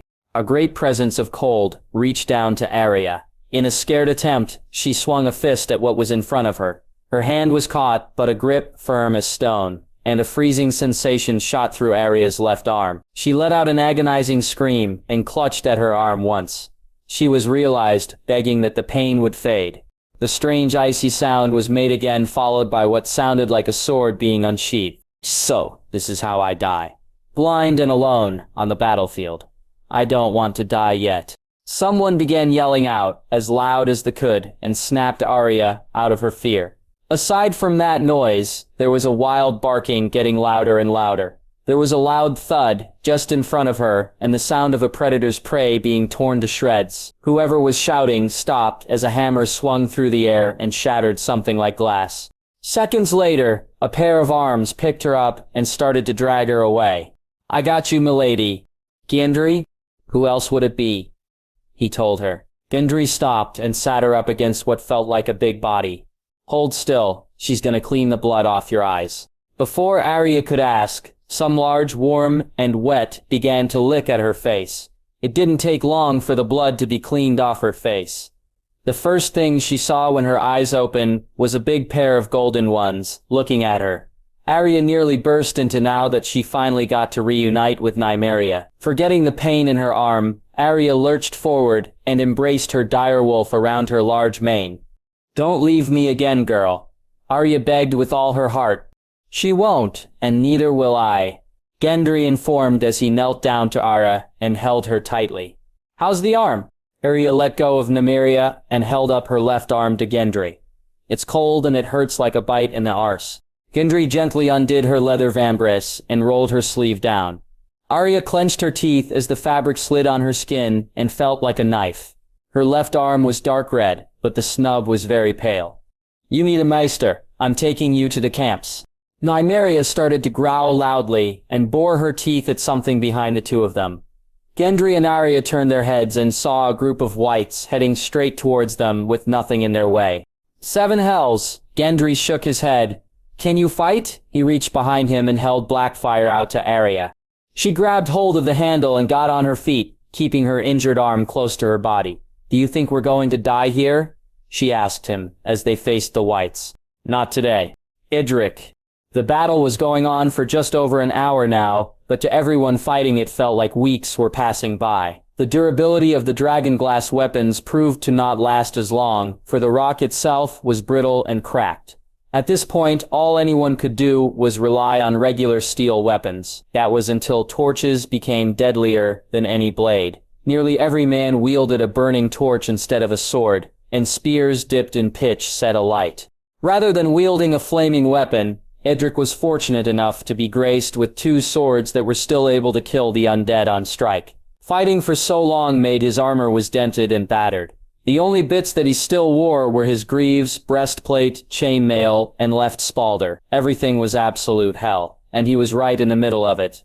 He just finished fighting off a great white snow bear with 7 other men, and then the 6th that died trying, taking a moment. Edric gazed around the fighting just to take in the chaos and tried to spot any sign of victory in his favor. "Come on, Ned," he told himself. "Show these old men of Dorne the power of youth." Every moment he swung his swords, Edric felt like he was dancing in the cold. But this dance wasn't one of entertainment, or the steps of something formal. This dance was driven by his heart and fueled with every emotion he could put into it. Anger against the mindless evil that killed any and everyone without a second thought. Fear that his skill was not great to be a sword of the morning, That 1 inch too shy of his strikes and blocks might be the inch that gets him killed. But most of all hope that he will live through this catastrophe. Hope that he will see his wife and children at the end of all this. Hope that there would be the moment of absolute victory. First light struck deep into a crude iron shield, belonging to a long-dead wight, and wouldn't budge. Letting go of the sword, Edric dodged an axe that swung at his head and swiftly planted Dawn deep into the wight's body.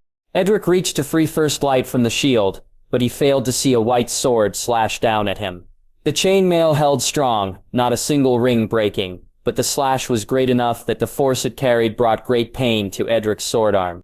Edric cried out as the pain shot up his arm, as if it pricked every nerve possible. In anger, he cut down the wight that struck him as fast he could before a large arm wrapped around his body and started dragging him away from the battle. "Make way, Lord Dane is injured." First light disappeared in a swarm of soldiers, both living and dead. "Release me! I can still fly!" Something hard hit him in the head, making everything go dark. The next thing Edric knew, he was lying down on a bed in one of the tents. His eyes opened, and everything was a blurry haze. He tried to move, but a maester next at his bedside forced him to stay still. "My lord," the old man said, "you mustn't move. The chainmail protected your arm from dismemberment, but the strength of the strike tore your skin to the muscle." Edric lifted his head and could see his sleeve had been rolled up in a large gash just below the wrist on his right arm. "Seven hells," he muttered. "My sword arm." "Drink this." The maester held up a small vial to Edric's lips. "What is it?" "Milk of the poppy." "I don't any damn milk of—" Edric was slapped across his face by the maester. "If I hear one more person say they don't want milk of the poppy, I'll make them beg for it. Drink the milk." Edric rolled his eyes and did as he was told. All things considered, it did not taste like any kind of milk at all, but it was sour. He swallowed the medicine and watched as the maester prepared to do his work. Faintly, he could still hear the noises of war. "How long was I out?" "Not long. You woke up as quick as you were brought to me." "My sword. Where's Dawn?" "Resting on a table behind your head." "Then do what you must as fast as you can. I need to get back out there." The maester chuckled lightly as he worked some herbs in a mortar. "As you wish. The soonest you'll be ready will be in about 3 weeks. I need to get back out there now," Edric demanded. "The bones in your arm are cracked. Any violent movement, and they'll fracture. Then, it will be months before you recover, and the damage to your arm will permanently affect your ability with a sword." The maester mixed the mortar contents with a strange liquid, and brought it to Edric.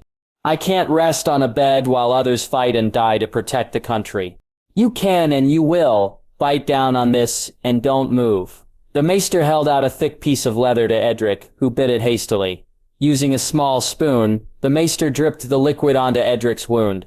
Edric clenched his teeth, and his whole body when the liquid touched his injury. Each drop felt like searing hot daggers, sinking deeper into what was already done.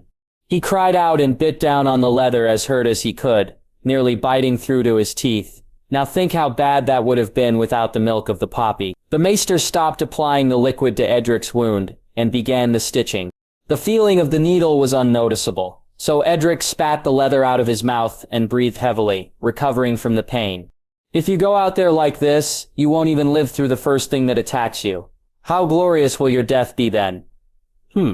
With his sewing done, the maester cut the thread and began to wrap a clean bandage around the wound. "I would advise you to rest, but none of the men I've treated so far have been able to while the Leto continues to rage on.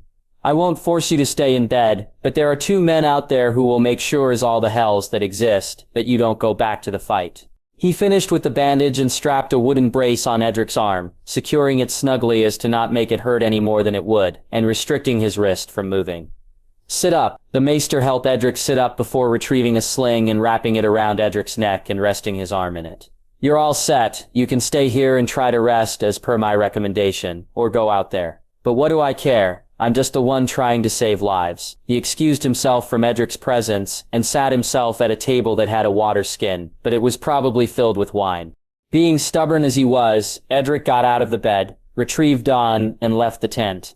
Regardless of whether or not he wanted to rest, he wouldn't be able to, while the battle continued on, but he also didn't want to be in the company of himself or that maester. So he decided to go to where he would feel at best during the time. Followed by his guards, both of whom were Dornish, Edric walked through the camps until he arrived at the safest area in the entire camp. Entering the clearing in the middle of the encampment, the first thing he saw was Lyras sitting upright, keeping a vigil over those she protected. In front of her was the Queen Daenerys, her handmaiden, Lord Brandon, Lord Rickon, and Lady Sansa, who was the first to notice his presence. "Lord Edric," she said before noticing his arm in a sling. "What happened? Are you all right?" "Sword to the arm, my lady, but luckily my armor protected me from far worse." His guards gave him some distance as he approached the small host of lords and ladies. Brandon Stark was in his chair as always, and his eyes were the white of awards that Edric had heard so much about. It was a surprise for him to see that young Rickon's eyes were the exact same. "Are you in pain?" Sansa asked. "Not as much as I was when the wound was treated. I swear that Maester made it hurt on purpose. But in all good things, I will recover. I only wish it could miraculously heal now so that I can return to the battle. I can't stand all this waiting to find out who wins." "You shouldn't be hard on yourself. I understand that you wish you want to be alongside your men. But if you died, what story would be told to your children about your demise?" She had a point. If he did die like the Maester said he would, what story or legacy would his children have to look up to?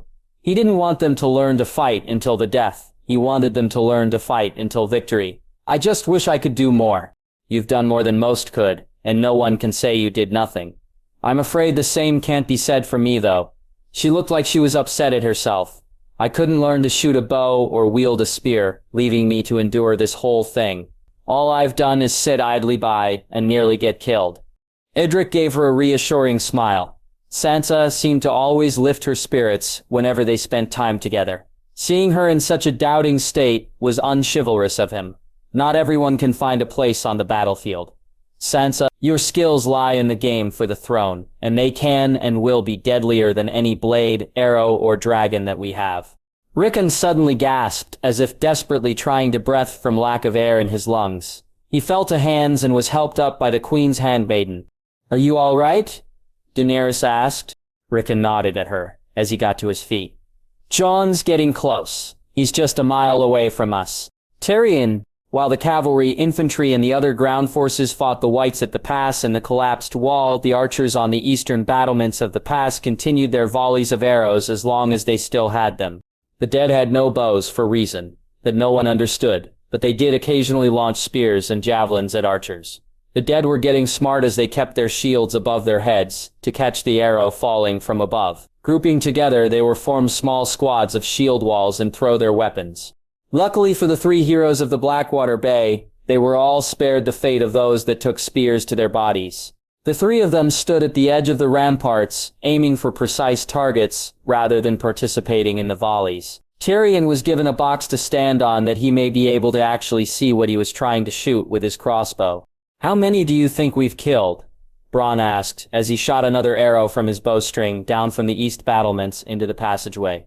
"It's hard to say." Tyrion shot another bolt from his crossbow. "There's so many bodies down there. It's hard to tell if I'm shooting at the enemy or something already dead." "Just shoot! What's moving?" Bronn told him as he shot another arrow, looking fully confident that he hit something. He reached for another arrow that should have been in a bundle leaning up against the ice, but there weren't any more. "Pod!" Bronn shouted. "I need more arrows." "I don't have more," Podrick told him. "I need arrows." Bronn shouted openly while looking for anyone who had any to spare. But to his surprise, everyone was on their last arrows. Tyrion still had 6 bolts, but he was the only one using a crossbow, so it didn't matter. The men on the ramparts began to grow confused and angry, trying to get more of what they didn't have, while they argued. Tyrion noticed the dead began to rush the east side of the pass, swarming at the broken infantry to break through. That didn't much sense to Tyrion. The infantry was broken for now, but they were recovering fast enough and an attack from behind would be futile. There are 500 men at the catapults, but even if the dead tried to attack them, there would be no more than a couple hundred that would get through, and there were wargs that could see where reinforcements would be needed. And if the dead tried to flank the archers, it would be against worse odds. "Bronn," Tyrion called. "Unless you're giving me that crossbow, I'm not interested," Bronn told him. The dead were started to slip through and push the infantry away to establish a permanent line of entry. Only 2 managed to get past the soldiers, but they didn't run for the catapults or the archers, just east to nothing. It wouldn't make sense if they were trying to flee the battle when they were gaining the upper hand. "Bronn!" Tyrion shouted louder. "What?" Bronn asked angrily. "What do you think they're doing?" Tyrion pointed out to the two whites that were gaining a small following of almost a dozen whites. "I don't know. Is there anything east of here?" "The closest place is Oakenshield, but it's 30 miles away. The battle will be over before they get there, and that's if they get past Rhaegal." It suddenly hit Tyrion in the head, like a rock. What the whites were trying to do. Even injured, Rhaegal could hold his own against a couple dozen whites, but if a dragon stuck on the ground had to face 100 or more whites, it would surely lose. "They're going after Rhaegal. We need to reinforce the lines and keep more from getting through." Bronn didn't hesitate to forget about the lack of ammunition and threw his bow to the side and drew his sword. He shoved past the men around to get to the stairs. "Quit standing around with hands on your cocks and get down there," he shouted. Other men rallied to him and drew their swords as well, rushing to get down from what was now the spectators' wall and into the fight. But others were not so brave as to follow their fellow soldiers into battle. "What are you waiting for? Let's get down there," Tyrion called to them. "We're archers, not fighters." One of the men reminded, "We can't fight with swords as good as they can." "So the battle is over. For you then. Should I have some and ale sent up for you to enjoy watching the battle? I may be half a man, but I'm going down there to fight with the armies, nonetheless. If you're not going to fight in this battle anymore, then why did you come to fight at all?" Some of the men looked ashamed at the truth of Tyrion's words. "Westeros is our home, and the home of our families." "Aye," many of the men said in unison. "If both of those aren't worth fighting for, then fight for yourselves. Fight so that you may live to see the light of tomorrow. Fight so that you make love to woman after tonight. Fight for glory, for honor. Fight for anything you can in this shit world, and make it greater than it is." The men drew the swords they had and raised them up high and cheered for Tyrion. "Half man, half man, half man! Pod my axe." Podrick gave Tyrion a small dragon glass axe, made in the same size and shape of his axe from the Blackwater. Leading the men down the steps of wood and ice, Tyrion began to question what in seven hells he was doing. Leading a charge, rallying soldiers, this was the same foolish courage that nearly killed him at the Mudgate of King's Landing. But maybe a fool's courage is what the battle needed right now. Many of the archers ran past Tyrion since his little legs could only go so fast as he could move them. Bronn and his men were already engaging themselves against more whites that were slipping through. It would only be dozens right now, but if they don't plug the gap in the infantry in time, then there will be hundreds coming through. But the dead were far stronger than Tyrion thought, at first. The whites coming through the pass focused entirely on breaking through to the east. The number of whites grew greater than anyone could have hoped for, and soon the dead would outnumber the living 3-1. Faintly, a horn could be heard from far away. It was a signal for reinforcements, but it would be a long wait for them to arrive. The archers would have to survive as long as they could, or let their deaths not be in vain. Tyrion's only advantage in the fight was his size of all things. When the men he led began to fight the dead, he was practically ignored.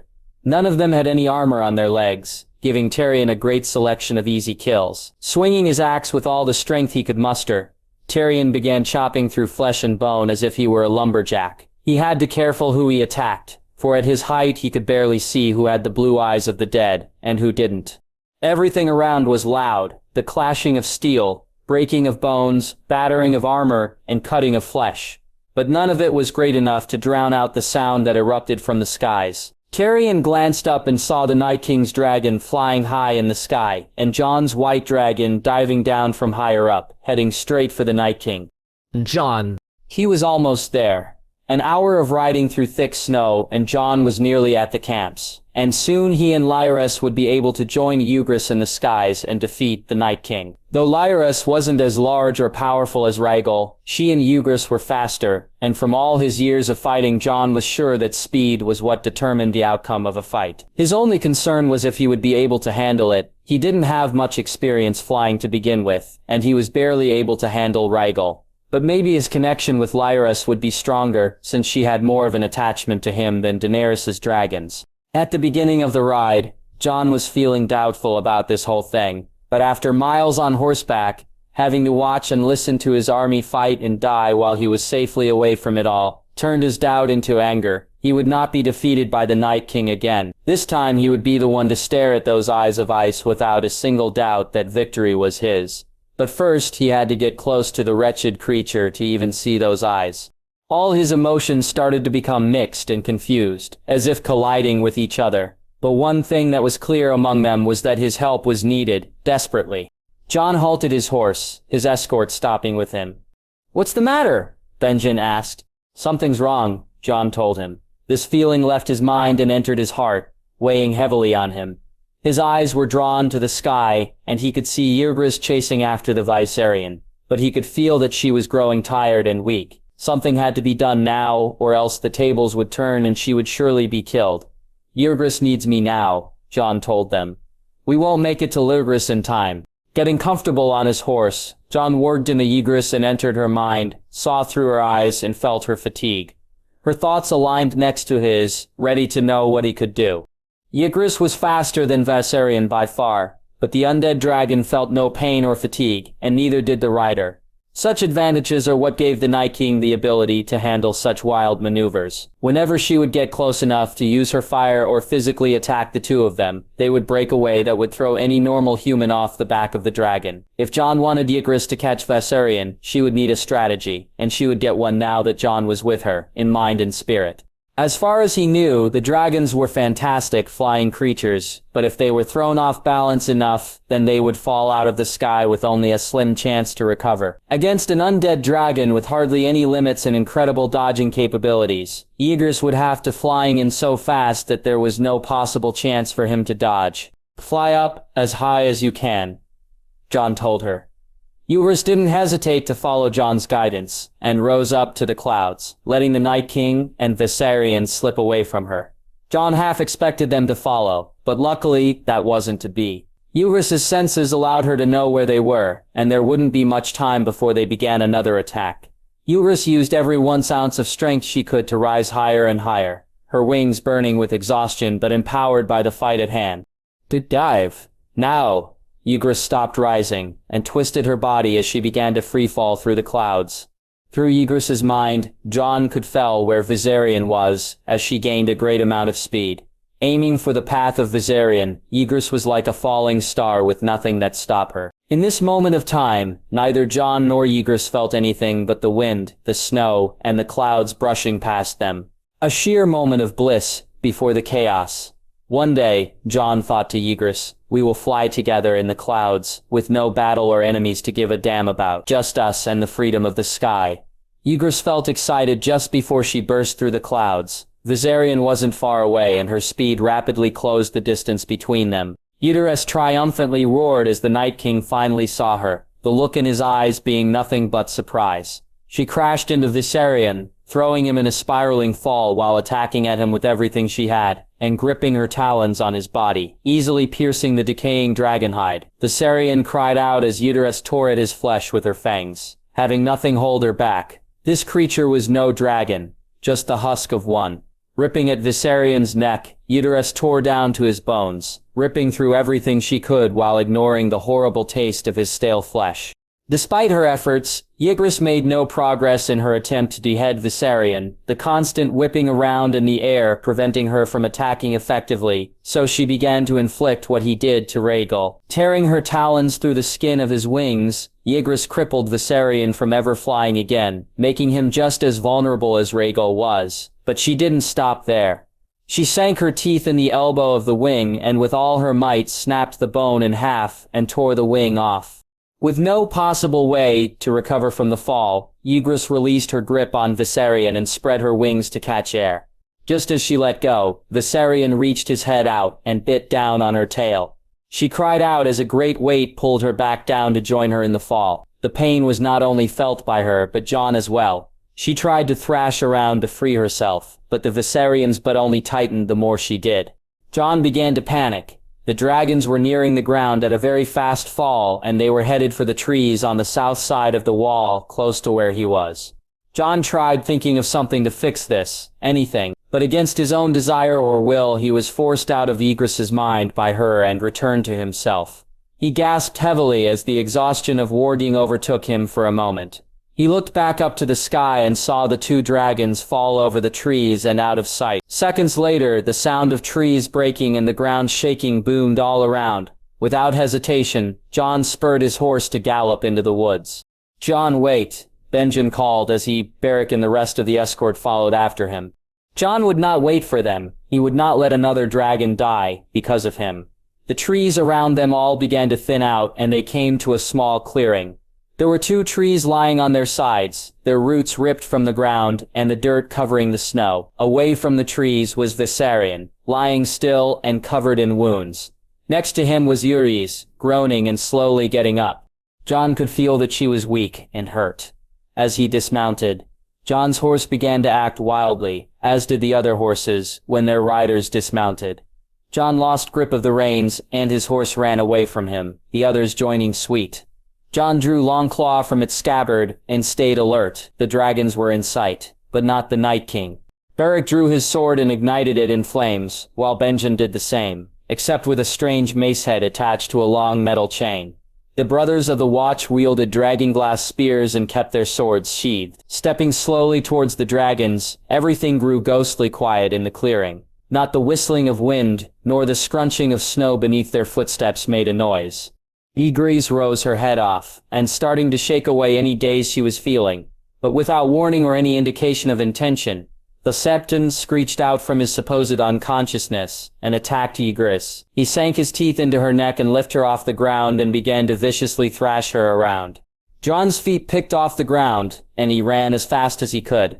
Viserion threw Ygritte to the side as he saw Jon coming after him. She landed in the snow and was bleeding heavily from her wounds. Her growls became moans of pain as she lay motionless, but barely alive. Jon raised Longclaw as Viserion positioned himself and opened his jaws, revealing his teeth. The dragon lunged his head forward at Jon, but missed as Benjen tackled out of the way from behind. The others drew Viserion's attention away from them as Benjen grabbed Jon's arm and pulled him away. "Don't be reckless, fool," Benjen ordered. "You're not going to kill a dragon like that." Jon couldn't help what he just did.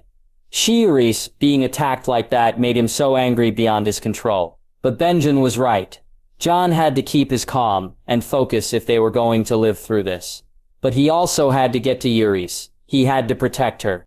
Everyone backed from Viserion and kept their distance from him.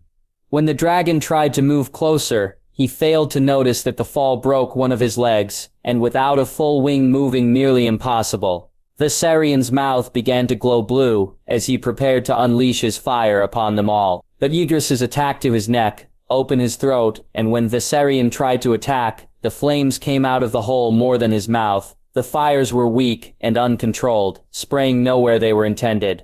The Septon began to bang his body around, like he having a fit that he was practically useless now. But he was smart enough to keep close to Ygritte so that no one could see to her. But the moment everyone thought that Frerin was the least of their problems, one of the brothers of the Watch gasped for air. Suddenly, they turned to see that a spear of ice was in his back and protruding his chest before he fell flat in the snow. From the direction where the spear came, they all saw 4 White Walkers approaching, all armed with their weapons of ice. Jon tightened his grip on Longclaw as 2 of the White Walkers split from the group and approached him and Benjen, who began swinging his chain. Daenerys. Daenerys was unable to contain herself when she saw the 2 dragons crash into the trees just a mile away from the camps. She turned to Bran, hoping that he would awaken from his state and say something to them all. Sure enough, Bran's eyes returned to their brown color, and he took a moment to gather his thoughts. Bran, Daenerys said, "What happened to Ygritte and Viserion? What happened to the Night King?" It pained her to see the dragons fight like they did, and even more so to see them fall out of the sky and crash. Bran breathed heavily as he spoke. "They're all still alive. Jon was going to try and slay Viserion, but the Night King, he looked scared for the first time Daenerys knew him. 4 White Walkers managed to slip past the armies. He's attacking Jon with everything he can. We need to help him," Rickon pleaded. "We need to send some soldiers to where he is." "They won't make it in time," Bran told him. "What about Larys?" Daenerys asked. "We can't send her. It's what the Night King wants. While Drogon and Rhaegal are too weak to fight, Ygritte and Lyaris will be the keys to his victory if he can turn them into his puppets. If he manages to turn Ygritte, then Lyaris is our only hope against her. That wasn't good enough. Jon didn't have that many with him. Against 4 White Walkers and the Night King, she couldn't bring herself to believe that even Jon was skilled enough to handle that. Bran, there has to be something. Daenerys lost Jon one too many times for one life, and she couldn't bear to lose him again. She didn't want their children to be born into the world without their father to see them when they were. Lyaris started to stir, growing uneasy, and growling angrily. She let out a roar and spread out her wings, preparing herself to fly. Lyaris! Daenerys called out and raised her arms, hoping that she could calm her down even without a strong connection to her like Jon had. She knew Lyaris wouldn't harm her, and the dragon roared out in frustration when Daenerys got in her way. Lyaris, Daenerys spoke calmly, reaching out with her feelings to the dragon. Please. Lyaris began to hold still and lowered her head to her, but she could still feel that Lyaris was just as worried as the rest of them. Daenerys wasn't sure what to do. Everything was so frantic and she needed things to stay calm, more than ever. She just wasn't sure how. But then she remembered her first supper with Jon on Dragonstone. Do you really sing to your dragons? I do on occasion. It calms me down as much as it does them. Daenerys took a deep breath and looked into Lyaris's eyes, while caressing her snout. The dragons weren't the only ones Jon sang to bring peace, and she made sure that she remembered every word of his song. She let the words flow out of her mouth, serenading the minds of all who could hear her voice. Lyaris stared down at her, her beastly noises turning to deep breaths. Daenerys never understood why, but every time she heard Jon sing to her and their children, there was a magical weight to his voice. She wasn't sure if she had that some presence in hers, but the result of Lyaris holding perfectly still gave her the answer she needed. Lyaris began to growl at Daenerys, but it was more like a cat's purr. The air around everyone became peaceful and tranquil as the words sank into everyone's spirits. He'll come back to us, Daenerys told the dragon. I know he will. He's there, Bran suddenly said, the Night King. Daenerys turned to Bran, hoping that he had more to say than just that. And Viserion. He's trying to trap Jon. Can't you do anything, Bran? Sansa asked. Without replying, Bran's eyes flashed white, and he returned to his warging state. Without a weirwood to give Bran the power to manifest a projection of himself, Bran had to find the mind of an animal to warg into, but every animal had begun to fight back against his control over their minds, ever since Viserion and Ygritte crashed, the power of the Night King being so close. The instinct of the animals was screaming at them to run away to safety. Nothing would go near the trees as long as that presence was there. Bran's only hope was to warg into the mind of a beast already there. The only problem was that the animal could only be warged by Jon. Once before, Bran tried warging into the dragon at Winterfell when they were still small. But even then, the will of a dragon was near unbreakable and too much for him to get through, even with all of his power.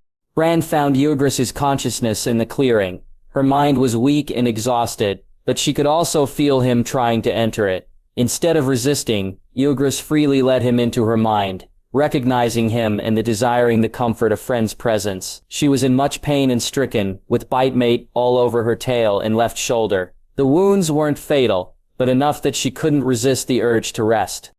The White Walkers had just revealed themselves to Jon and the ones with him by killing one of the brothers of the Watch. Everyone prepared to stand against the ice demons, ignoring Viserion as he no longer posed such a great threat to them and was nearly immobile. But Ygritte knew that wasn't true. Viserion had the strength and position to lunge forward, but his target had to get closer, and that target was Jon. Before the brother who was killed could rise up as a white, one of the other men of the Watch stabbed the dragonglass head of his spear into his body. Another one of them charged forward at the 2 walkers with his spear, not recklessly, but the attack was easily dodged and the spear shattered by a sword of ice cutting through the middle of the shaft. The brother was then decapitated and fell limply into the snow by the time Beric and the other brothers all charged together rather than one at a time. Beric's flaming sword clashed with the blades of ice. The magic of the fire engulfing the blade kept the steel from shattering. But such magic was not sufficient enough to harm the White Walkers. 2 of the other brothers were both impaled at the same time, the blade of ice cutting through their black chain mail like thin parchment before shattering the metal. But with the last bits of life, The brother closest to the White Walker drew his dragonglass dagger and stuck it into the White Walker's arm, destroying the creature and the dagger as they all collapsed. Beric and the last remaining brother of the Watch were locked in a stalemate with the last White Walker they faced, but the same couldn't be said for Jon and Benjen. Jon, on the other hand, rang the air with the sound of Valyrian steel against the swords of ice. He took the offensive at the start, but the strength of the White Walker turned him to take the defense. Constantly striking for Jon's legs, the Walker forced him to retreat backwards, closer to Viserion. The 2 weapons against 1 was no great obstacle for Jon, as he was experienced at fighting wildlings who also dual-wielded weapons, but the White Walker's speed was ever so slightly faster than his. Jon parried a strike down to his body with Long Claw, but was nearly hit from the side by the other sword. He was able to dodge it, but the edge of the ice blade grazed his right pauldron, freezing the metal and cracking it into pieces that fell into the snow. Ignoring the loss of his armor, Jon parried a thrust to his body, and spun his body against the White Walker's, now behind it. Instantly, Jon sliced Longclaw across the White Walker's back, shattering it into bits of ice, but what he didn't realize was how close he was to Viserion. Ygritte saw the undead dragon reveal its teeth, remaining unnoticed by Jon for what little time he had. She wanted to move, but she too tired to move. "You can do it, Ygritte," Bran told her through thoughts. "You have to move. You have to save Jon." As Viserion arched his neck back, Jon finally noticing but too close for it to matter, Ygritte summoned a phantom strength in her body and roared out as she jumped forward. As tackled the undead dragon, her senses were going blank with nothing but exhaustion, yet she still managed to continue the fight. Wrestling with Viserion, Ygritte bit down hard onto the wound in Viserion's neck and let a burst stream of fire into the wound. Her flames went into both Viserion's body and exiting his mouth. Viserion went limp in the snow, but still in his undead state. Ygritte snarled as she eyed Viserion's neck and began to ravage her jaws into the rotting dragon flesh, tearing away all she could. When she reached the bone, she used every bit of her will to gather strength and crushed the spine. Teeth still gripping on bone, Ygritte jerked her head and tore Viserion's neck from his body, completely decapitating him. With that done, the blue of Viserion's eyes fade away and turned into a pale white instead. Finally, Viserion was dead and free of the Night King's control. Benjen was able to wrap his chain around the neck of a walker and pulled it off its feet to the snow. Before it could get up, Benjen brandished one of 2 dragonglass daggers he had and stabbed it into the walker's neck, turning it into ice. The brother of the Watch who was with Beric was killed but set aflame by Beric before he locked weapons with it. Each trying to overpower the other, the White Walker nearly succeeded, had Benjen not ran up behind the walker and planted the dagger into the walker's shoulder, breaking it and destroying the dagger. With all the White Walkers dead, Jon, Benjen, and Beric took a moment to catch their breaths. Jon looked up to Ygritte and he could see how tired she was. Her body was screaming for rest, and she was panting heavily for air, not finding enough in each breath. But there was a still moment that she forgot all the fatigue and the pain in her body, when Jon smiled at her. It comforted her mind and let her know that everything was all right.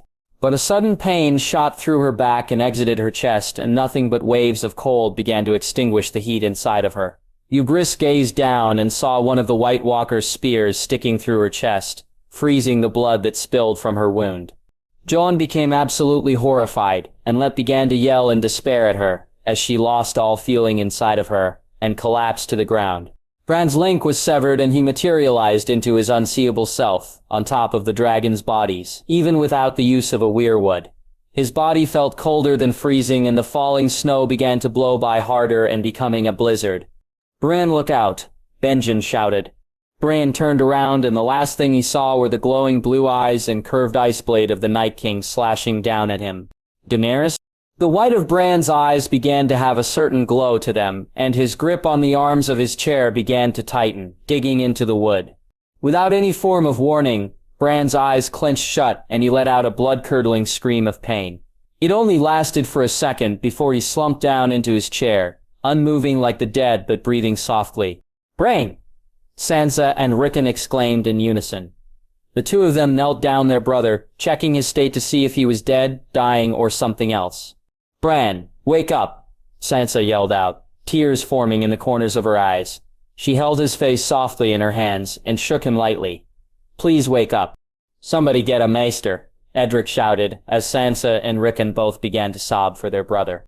Daenerys looked over in the direction the dragons feel, praying with every bit of her soul that her love could hear her words. "Jon, please hurry." Benjen. The image of Bran that stood atop the dragons became nothing but faded bits of himself, like ashes blowing through the wind, and the Night King stood in his place, glaring down at him and Jon. The tiniest of smirks could be seen in the corners of the Night King's mouth. He lost one dragon, but he would soon get another if he wasn't defeated here and now. Standing next to Jon, who was still on his knees, Benjen reeled his chain back into his hands. He picked Jon up by the arm and pulled him to his feet. "A king doesn't kneel to false royalty," he told Jon. Beric joined him and Jon, and together the three of them faced the Night King, ready to end this or die trying. Jon undid his sword belt and tossed the scabbard aside, not wanting anything to become an obstruction.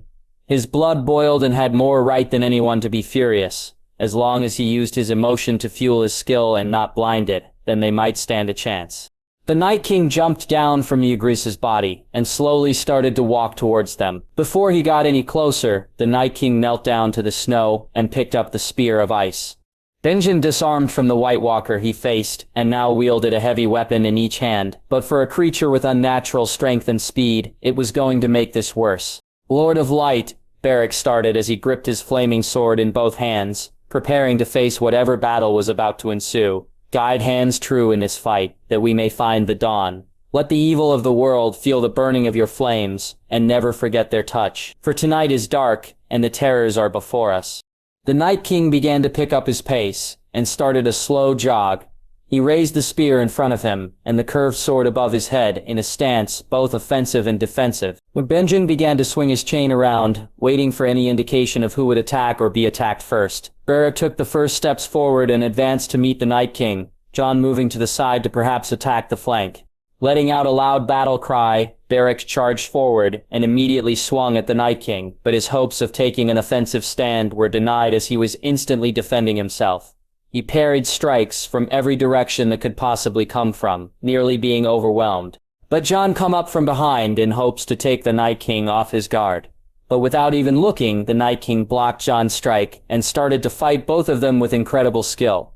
The Demon of Ice ducked and moved in ways that were inhuman and impossible for any living man, but he was neither living nor man and had no limits, as far as anyone could tell. Benjen finally joined the fight and swung his chain forward, aiming for the Night King's arm, wielding the spear, attacking Beric. But even when fighting two skilled warriors, the Night King parried the fiery chain head with his curved sword and knocked it into the snow. Benjen got closer to the duel and reeled his chain again, hoping that he would do better next time. The Night King practically ignored him as he got closer and kept his attention on Jon and Beric. Beric was able to strike his sword on the Night King's arm, but it had absolutely no effect, the blade only scraping on the black armor. The Night King locked eyes with him for an instant before slicing his spear at him. Beric was far enough that the blade wouldn't reach his body, but the strength of the swing cut through his sword, breaking it in half. The Night King proceeded to kick his foot hard on Beric's breastplate, both shattering it and knocking him into the air. Beric hit a large tree trunk and fell hard into the snow, unconscious and out of the fight. As the fires of the pieces of Beric's sword diminished, Benjen swung his chain at the Night King again. This time he aimed it for the Night King's legs, hoping that his attacks on Jon would keep him from blocking the head. The chain successfully wrapped around his leg and locked itself. But when Benjen tried to pull, the Night King twisted his body and stepped his free foot on the slack of the chain. Blocking a thrust from Jon, he bashed Jon in the chest and knocked him to the side. Jon began to gasp for air as the wind was knocked out of him, but still managed to keep his guard up. Stabbing his spear into the ground, the Night King grabbed hold of the chain and pulled with the strength of a giant. Benjen foolishly kept his grip on the chain and was pulled off his feet. The Night King shook the chain off his foot and began to spin Benjen around as if he was playing a game. Benjen landed in the snow hard and heard a loud pop in his arm. He grunted heavily as the chain slipped through his hands and he finally stopped moving. Covered head to toe in snow, Benjen looked at his arm and saw that his elbow was bent the wrong way. He fought back at the pain as he got to his feet and drew his last dagger of dragon glass. The Night King held the chain in his hands, and only took a few seconds to shatter it completely into tiny pieces of steel and iron. Jon was still recovering, and wide open for an attack despite his effort to protect himself. Benjen realized that this fight was only going to end one way, and that was between Jon and the Night King, but he needed to buy his nephew some time, even if it was only just a few seconds. Snapping his arm back into place, Benjen let the pain fuel his war cry as he charged at the Night King with only his dagger. As if mocking Benjen, the Night King didn't even arm himself. He just stood where he was and waited for Benjen empty-handed. With reached, Benjen swung the dagger as fast as he possibly could. The Night King dodged every swing and thrust Benjen gave to him. Though he could land a strike, Benjen could see Jon catching his breath, finally proving his efforts were not fruitless. But that small distraction was the moment the Night King grabbed Benjen's arm and held it tightly. Benjen dropped the dagger and felt his skin begin to freeze instantly.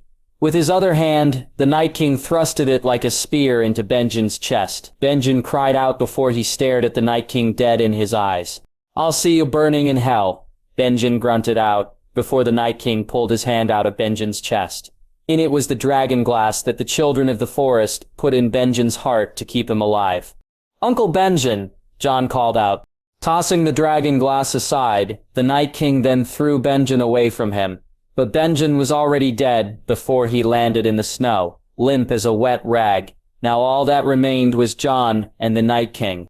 Jon. Rising to his feet, Jon's grip on Longclaw tightened, as the rest of his body finally relaxed. Everyone was gone, only he and the Night King remained.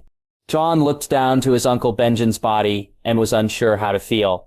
His uncle was trapped in that decaying state for years, and now he finally got to rest, but Jon wasn't quite ready to say goodbye. Then there was Ygritte, watching he get skewered by the spear, and collapsing killed a part of him inside, but he could still feel that she was alive, just barely. If he didn't end this, then she was going to die without a doubt. One thing was clear, he was angry. Or at least he thought he was. Jon glared at the Night King, and the two of them stared at each other, letting a stillness ensue around them. The sounds of battle silenced out and the cold of the air diminished, as the two of them locked eyes and absorbed the stature of the other. As he looked into the depths of the evil blue color, Jon could feel his hands starting to shake. He didn't take his eyes away from the Night King to look, but he didn't need to realize he was afraid. "Why now?" Jon asked himself in his thoughts. "I've faced him before, but never like this." In his heart, Jon didn't want to fight alone. He didn't know if he could win if he was alone. If he lost, then everything would be lost. With Ygritte, the Night King would have all the power he would need to win.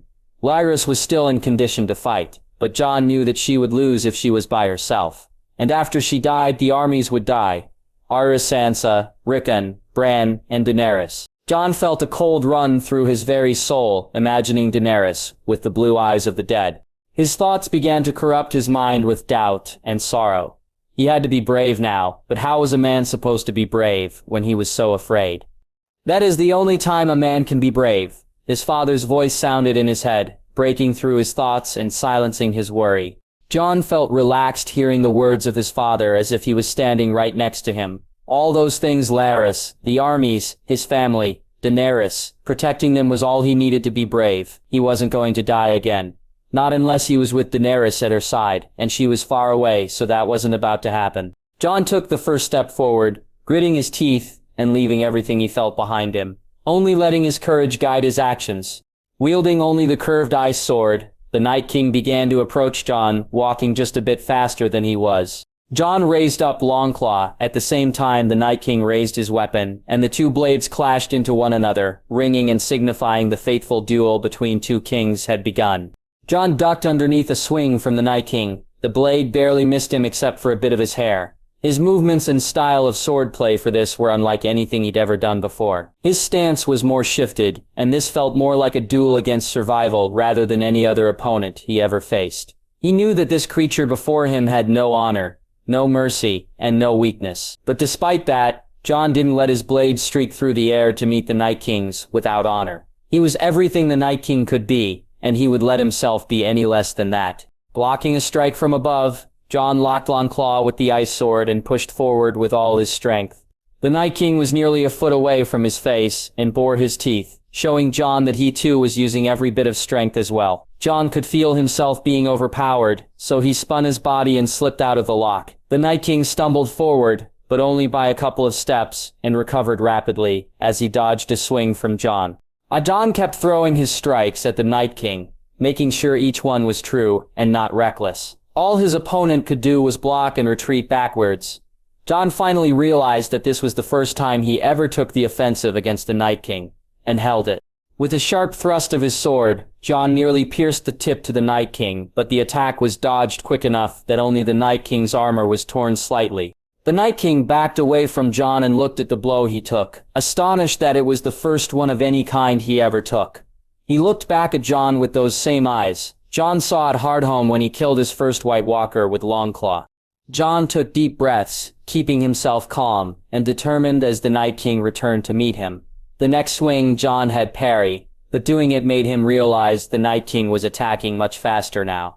His movements put himself in Jon's line of reach more frequently. It was like he didn't care about being killed at all, but just killing Jon, and he was taking greater risks to do it. The song of clashing steel Longclaw made kept ringing throughout the clearing. Neither one of the two fighters were finding the moments they needed to land the final blow on the other. Jon was faced with a slash aimed for his head and raised Longclaw in time to black and stop it, but the curve of the ice sword bended towards him, and the Night King pushed his arms in a small motion that moved the blade greatly. The edge cut at the left side of Jon's face next to his ear and then through his gorget that shattered at the touch of the weapon. Jon felt a burning cold beginning to spread from the cut he took. It traveled to his teeth, to his eyes, and even to his scalp. His blood began to pump hot through his veins as he attacked more furiously at the Night King. Mere inches away, the Night King led Jon's strike away and let the fall take him off balance. The Night King released Jon before landing a punch square in Jon's chest. The force was so strong that it knocked Jon backwards, making him stumble and fall a few feet away and drop Longclaw just out of his reach. Jon's eyes widened as he realized that this was it. He failed, or at least, he thought he did. From behind the Night King, Beric jumped and wrapped his arms around and immobilized him. In one hand, Beric had the top half of his sword and ran the blade on his other arms, cutting deep and beginning to bleed heavily. "Lord of Light," Beric called out, "ignite us with your fury on that which evil." Beric's blood turned to golden flames that rapidly began to engulf both him and the Night King. To Jon's surprise, the Night King began to yell out, not in pain but annoyance and struggle, as he continued to fail, breaking free of Beric. "What are you waiting for?" Beric shouted at Jon, making him realize that this was his only chance. Jon scrambled to his feet and gripped Longclaw in his hand and charged forward, yelling out like the wolf and the dragon he was. Every step in the snow felt like a hammer on an anvil, forging the path to one thing that mattered here and now. Everything else that was and ever will be was just a distraction until this moment of time passed. Thrusting Longclaw, Jon rammed the blade into the Night King's stomach, and forcing it to exit his back and into Beric. But instead of a cry of pain from Beric, he merely smiled at Jon and faded into his fire, leaving no trace of himself behind. The Night King began to scream out as the magic of Longclaw began to crack his skin slowly and bits of him shattering off. He dropped his ice sword and backhanded Jon back into the snow, unable to pull any strength or reasoning to take Jon with him. Jon sat himself up as he watched the Night King try and pull Longclaw out of his body.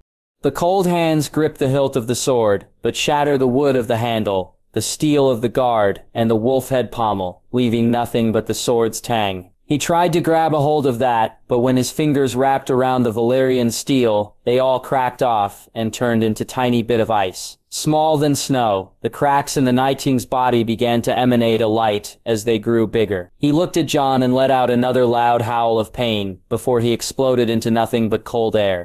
An incredible gust of wind rushed past Jon and blew through the trees to the fighting armies. The force of the wind was greater than anything he had ever felt, and Jon wondered what kind of effect it would bring to the dead. Arya, stabbing black fire into an approaching white skull, Arya quickly pulled it out so she could kill another as fast as possible. Fighting without stop was the only thing she could do to take her mind off of the pain in her arm. Nymeria growled from behind her and tackled a wight that attempted to kill Arya while she wasn't looking. Aera dodged a heavy axe with ease and sank her sword into the chest of the wielder. "Thanks, girl," Aera said. I wish I had a direwolf like her, Gendry commented as he repeatedly backed a white skull in. The dragon glass of his hammer had all cracked and broke off, so he was reduced to using the steel side. Arya felt tired, and soon her arms felt like heavy rocks. She never fought this long in her life, and never expected to. She loved to fight, but doing all of this made her hate battles. She began panting for air as she could see more whites coming her and Gendry's way. Her grip on Blackfyre started to loosen, unable to find the strength to keep holding onto it. All of a sudden, a great blast of air rushed past everyone, like a powerful wave of water. Blackfyre flew out of Arya's hand and stuck into the snow. When the gust hit the dead, they all began to instantly collapse all around. From all around, inhuman screeches could be heard coming from the White Walkers. They were on their knees and clawed at their chests before exploding into piles of shattered ice. Arya and Gendry both looked all around them, looking to see if what just happened everywhere. And sure enough, the only people standing were alive and doing the same as them, confused and cautious. Like a rock thrown at her head, Arya finally realized the glorious reality. It's over, she said as she gathered her breath and couldn't resist but smile. They won. She looked over to Gendry and saw that he was just as happy as she was, but a few seconds later their smiles died as they both looked into each other's eyes. Gendry dropped his hammer and the two of them pulled each other into themselves, and they met their lips together, finally having their first kiss. Gods, Arya thought, why haven't we done this sooner? She reveled the warmth of being held in Gendry's arms, but found that his lips were much warmer and refused to let him go. Someone began to cheer when everyone else finally realized that they achieved victory, and all around others joined and bellowed their joy out of their lungs as loud as they could. They wanted to let the world know that they won, and they were alive. Girl, a familiar heavy voice called through the cheering. Arya and Gendry stopped kissing and turned to see Sandor approaching them, looking disgusted at their passion in the middle of a battlefield. Despite that, Arya couldn't help but feel incredibly grateful that he was alive. I thought the dragon fire got you, she told him. You think I would let fire be what fucking kills me? He stabbed Heartsbane into the snow and rested his hand on the pommel. I won't die like that, and not without a fight. Arya smiled up at him, but didn't receive one back. But she didn't care. Not as long as she finally had Gendry and they won. Arya's eyes looked past Sandor and saw a soldier kneeling in the snow, cradling a dead man in his arms. It slipped her mind, and the gravity of reality started to weigh on her as she looked around and saw others on the ground, looking for those they knew. With great victory came terrible loss. Jon. After the great roar of victory died down, Jon got to his feet and walked over to where the Night King had fallen. Resting atop the snow was Longclaw, or at least what remained of it. The blade was broken in half, and the top was nowhere to be seen. Kneeling down, Jon sifted through the snow to make sure that without a doubt that the Night King was gone. He felt his fingers touch something hard and sharp. Carefully pulling out the object, Jon found a shard of dragon glass in the snow. He eyed it curiously, as if looking at it for the first time. His heart stopped when a gently growl was made. Jon looked up and saw Ygritte slightly moving. Her eyes were partially closed, and she looked terrible. Jon tossed the dragon glass aside and ran to his dragon, praying to every god with his heart that she was going to be all right. He collapsed to his knees at her head, in full view of her eyes, that was looking up at him. Yandris, he croaked out, feeling sorrow overcome him. He placed his arms on her head and softly caressed her skin. We did it, Jon told her. We won. Yandris didn't make a sound, but her eye kept slowly blinking, like she was falling asleep.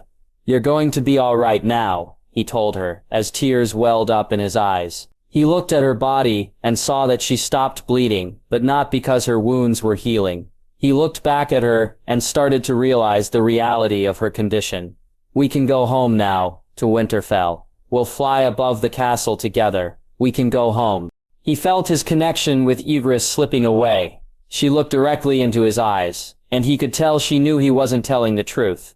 On the last moments he felt her, Ygritte's eyes closed and her soft breaths faded away into nothing, leaving her lifeless, but not alone. Jon laid his head on Ygritte, and wished that there was something that he could have done to save her. But he kept remembering that miracles had their limits, even with him. His tears began to fall from his face onto his dragon as he held her in his arms, not wanting to let go. Through some premonition, he looked up at the sky and saw the snow had stopped and the clouds were starting to clear away in a great speed, revealing the stars they hid and the light of the moon. "It's over," Jon whispered softly.